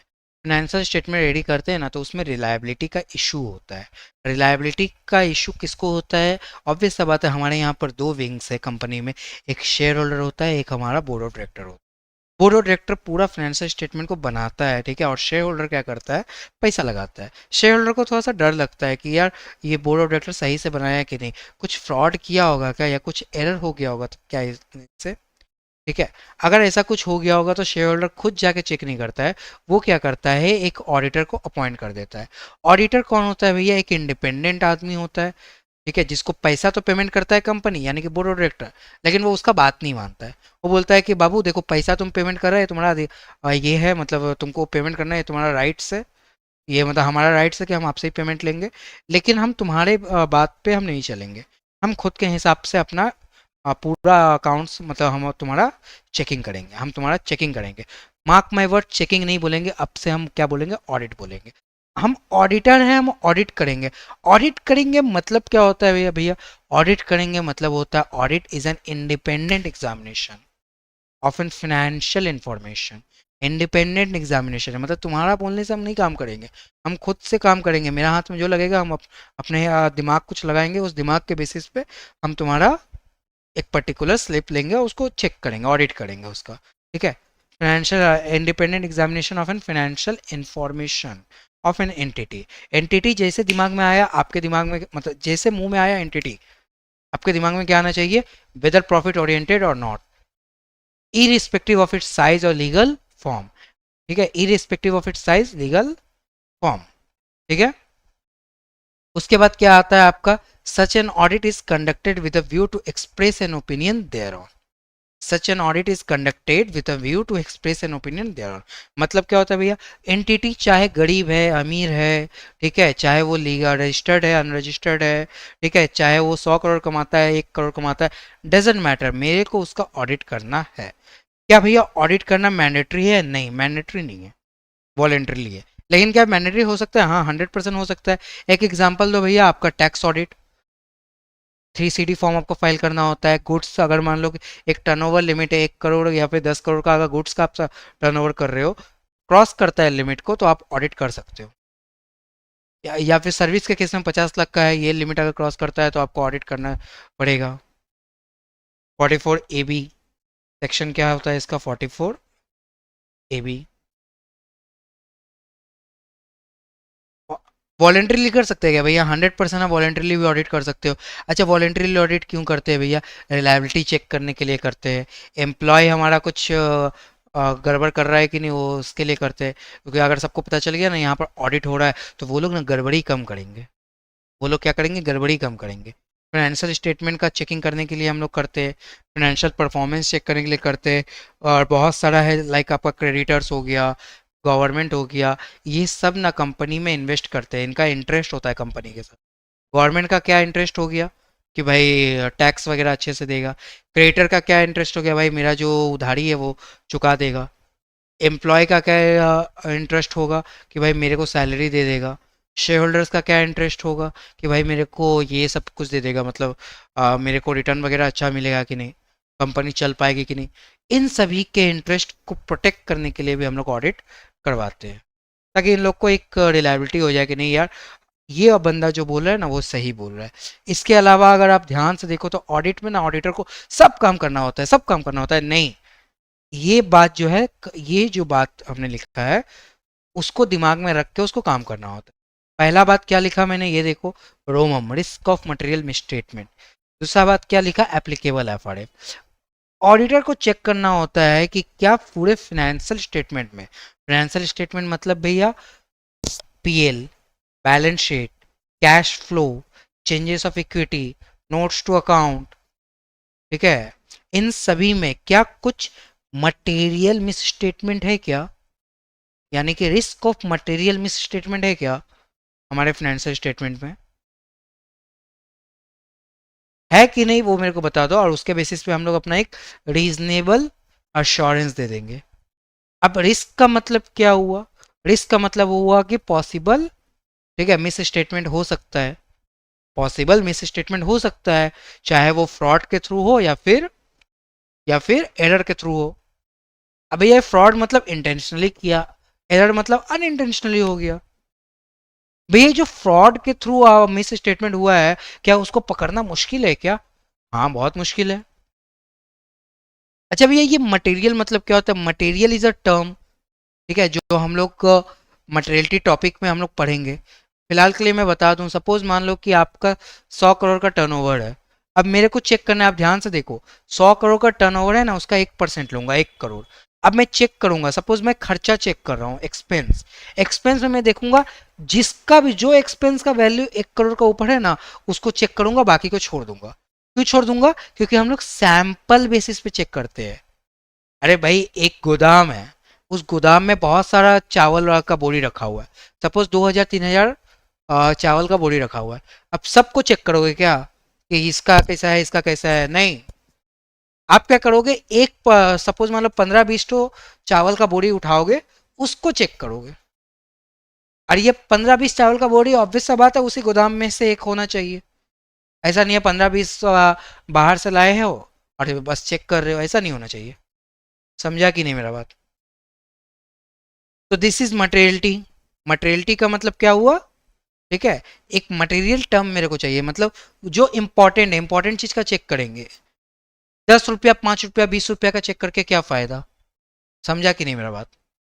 ठीक है, और ये पता कैसे चलता है कौन सा मटेरियलिटी है कौन सा नहीं है, पढ़ेंगे जब तब बताएंगे। मिस स्टेटमेंट क्या होता है भैया? मिस स्टेटमेंट का मतलब मैंने बड़ा सुंदर से बताया, रिपोर्टेड एसीपीडी माइनस रिपोर्टिंग एसीपीडी। तुमने जो रिपोर्ट किया है और जो तुमको करना चाहिए था, क्या वो दोनों मैच कर रहा है कि नहीं?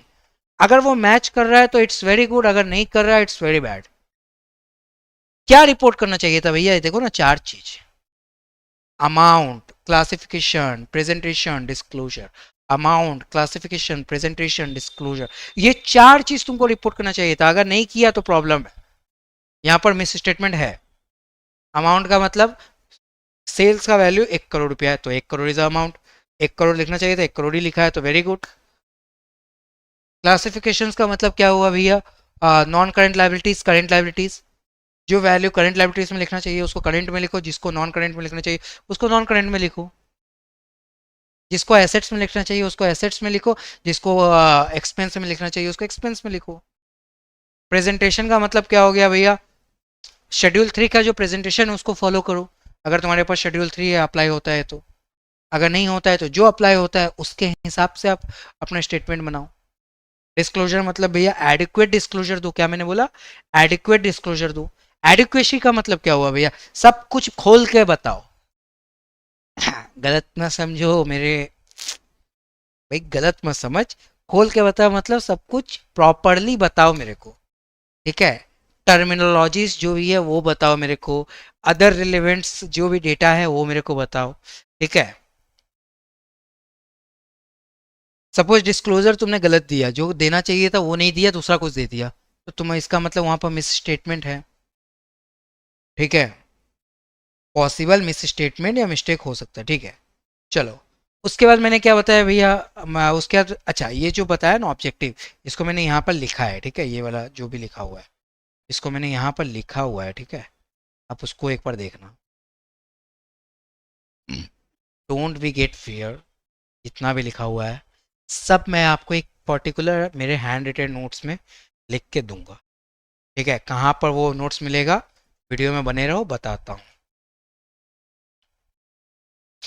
भैया ये रीजनेबल एश्योरेंस आपने बार बार बोला था, ये रीजनेबल एश्योरेंस का मतलब क्या हो गया भैया?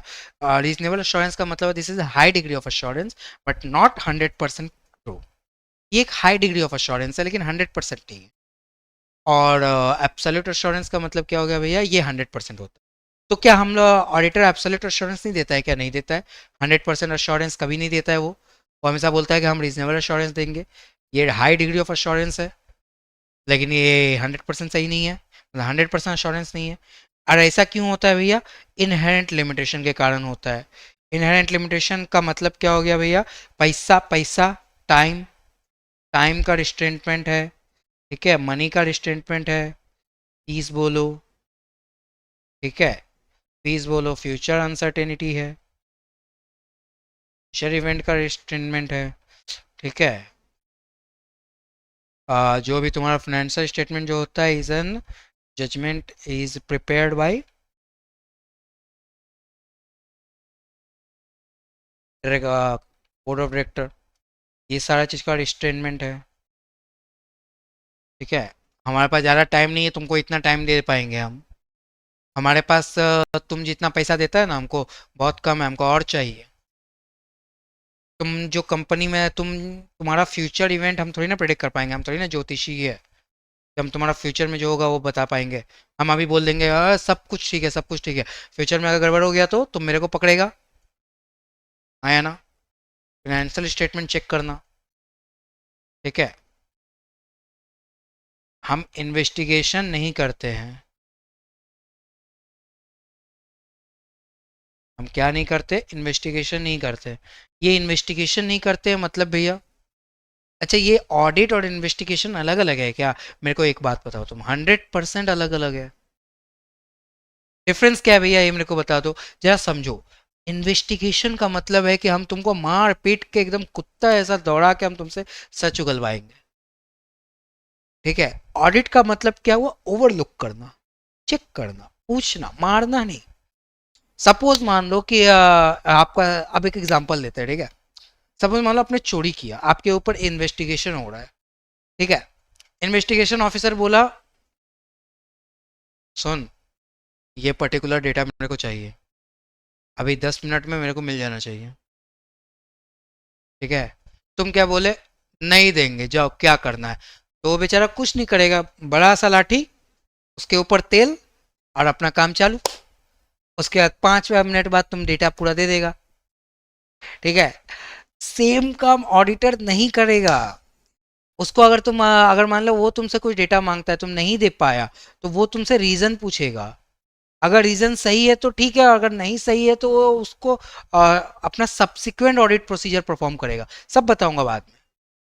वो क्या बोलेगा कि ठीक है, प्राइमरी ऑडिट प्रोसीजर हम नहीं कर पा रहे, सब्सिक्वेंट करते हैं, कुछ और तरीके से ढूंढने का कोशिश करते हैं। अगर फिर भी नहीं मिल पा रहा है तो हम बोल देंगे कि यार गलत, मतलब कुछ गड़बड़ है रिपोर्ट में, हम एज पर ऐसे 705 जो है मॉडिफाइड ओपिनियन दे देंगे, या डिस्क्लेमर ऑफ ओपिनियन, कुछ भी दे देंगे। वो मतलब मॉडिफाइड और डिस्क्लेमर ऑफ ओपिनियन क्या होता है भैया? एक गंदा तरीके से ओपिनियन दे देंगे, बोलेंगे कि यार मेरे को एक कुछ दे नहीं रहा है, वो फालतू का मेरे का टाइम वेस्ट कर रहा है, ठीक है। अब ऐसा रियल में लिखते हैं क्या? नहीं, ऐसा रियल में नहीं लिखते, जस्ट मैं बता रहा हूँ, ठीक है, जस्ट मैं बता रहा हूँ। समझ में आ रहा है मेरा बात? तो हम लोग इन्वेस्टिगेशन नहीं करते, we don't have an power to investigate, we have an power to just look at that. बहुत पुराना बात था, auditor is an watch dog, not a bloody hound. जो लोग थोड़े पुराने, मतलब आप अपने मम्मी पापा वगैरह से पूछना, वो आपको बताएंगे, ठीक है।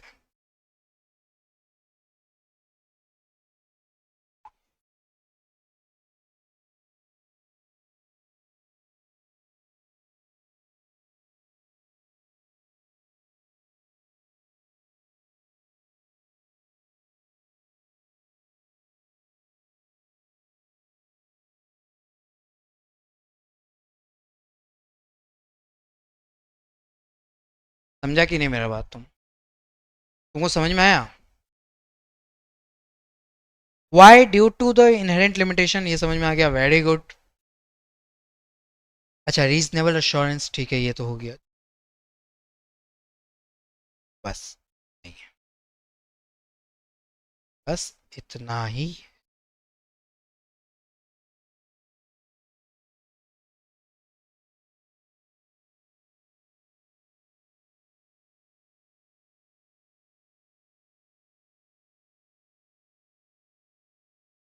हम्म।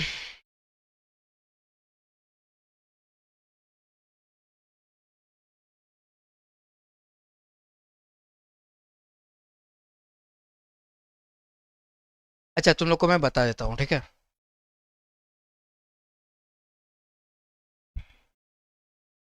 आप लोग को अगर नोट्स वगैरह चाहिए होगा ना, प्लीज़ आप लोग मेरा थोड़ा सा फोकस करा मेरे बात पे, ठीक है।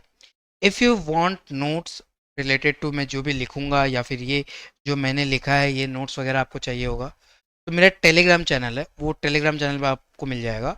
आप एक बार मैसेज कर देना, मतलब कमेंट कर देना, ठीक है, वो मिल जाएगा।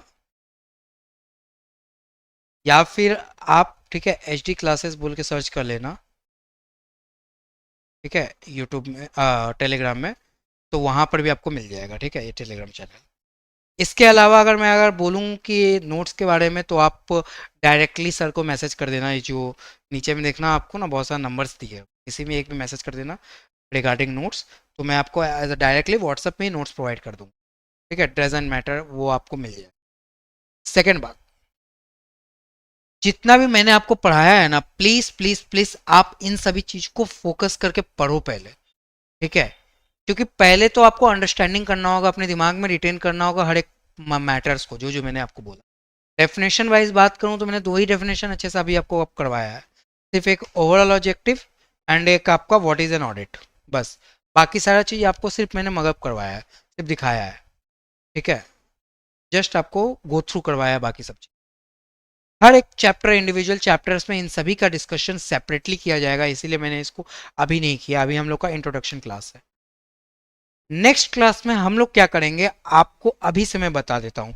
सबसे पहले हम लोग आके इस पर्टिकुलर जितना भी टॉपिक, इस पर्टिकुलर टॉपिक से रिलेटेड जो भी हम लोगों ने पढ़ा है, ठीक है, उसको आईसीआई मॉड्यूल से एक बार देखेंगे, क्योंकि टू बी वेरी ऑनेस्ट, अगर आप ऑडिट पढ़ रहे हो तो आपको आईसीआई मॉड्यूल को बहुत सिंसियरली फॉलो करना होगा, ठीक है। क्योंकि मेरा बुक अभी तक प्रिपेयर नहीं हुआ है, तो फॉर दैट रीज़न मैं आपको बोला हूँ कि आईसीआई मॉड्यूल को हम लोग देखेंगे। आईसीआई मॉड्यूल को जैसे हम लोगों ने कंप्लीट कर लिया अच्छे से, जैसे हम लोगों ने आईसीआई मॉड्यूल को कंप्लीट कर लिया अच्छी तरह से, ठीक है, उसके बाद क्या होगा, उसके बाद एक हैंड रिटेन नोट्स जो मैंने बनाया है वो मैं आपको दे दूंगा, उससे एक बार रिवाइज कर लेंगे और आगे बढ़ेंगे हमारे नेक्स्ट टॉपिक की तरफ, ठीक है। आपका काम क्या रहेगा, कुछ नहीं, सिर्फ इसमें इतना जितना भी मैंने आपको बताया ना वीडियोस में, उसको आप देखो और कंसिस्टेंटली देखो। ऐसा नहीं है कि यार समझ में आ गया, छोड़ो ना, आगे बताओ ना क्या करना है, ऐसा मत एटीट्यूड रखना। जो दो चीज मैंने लर्न करने बोला, प्लीज आप इसको लर्न करना। पहला लर्न करने क्या बोला मैंने, what is audit. Second learn करने मैंने क्या बोला है, ये objective of an audit, this is objective of an audit, ठीक है। पहला लर्न करने मैंने आपको बोला है व्हाट इज ऑडिट, और सेकंड मैंने आपको लर्न करने बोला है ऑब्जेक्टिव ऑफ एन ऑडिट। ये दो चीज आप प्लीज लर्न कर लेना, या ऑब्जेक्टिव बोलो या ओवरऑल ऑब्जेक्टिव बोलो। अच्छा, ये जो ओवरऑल ऑब्जेक्टिव है ना, ये आपको कहाँ लिखा है जानते हो, ऐसे 200 में लिखा हुआ है। तो overall objective of an auditor, ठीक है, ये आपको ऐसे 200 में लिखा हुआ है, ठीक है। और हम लोग सारा स्टैंडर्ड ऑन ऑडिटिंग के हिसाब से ही सारी चीज़ पढ़ेंगे, ठीक है। चलो, very good, very good, very good. अब आपका डाउट सेशन, अगर आपको कुछ पूछना है तो मैं बैठा हूँ, आप प्लीज़ मेरे से पूछ रिगार्डिंग दिस वीडियो।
फ्रेंड्स, हमारा ये लेक्चर ख़त्म हो गया। अगर कुछ आपका डाउट है तो आप बता दो, अदरवाइज़ मैं ये हो गया हमारा, हम बंद कर देंगे।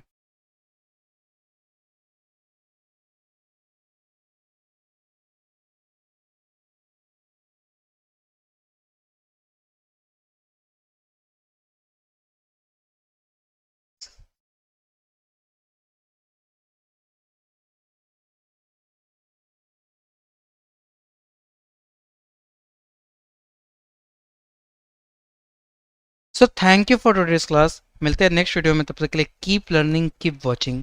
Thank you, thank you, thank you for joining our class.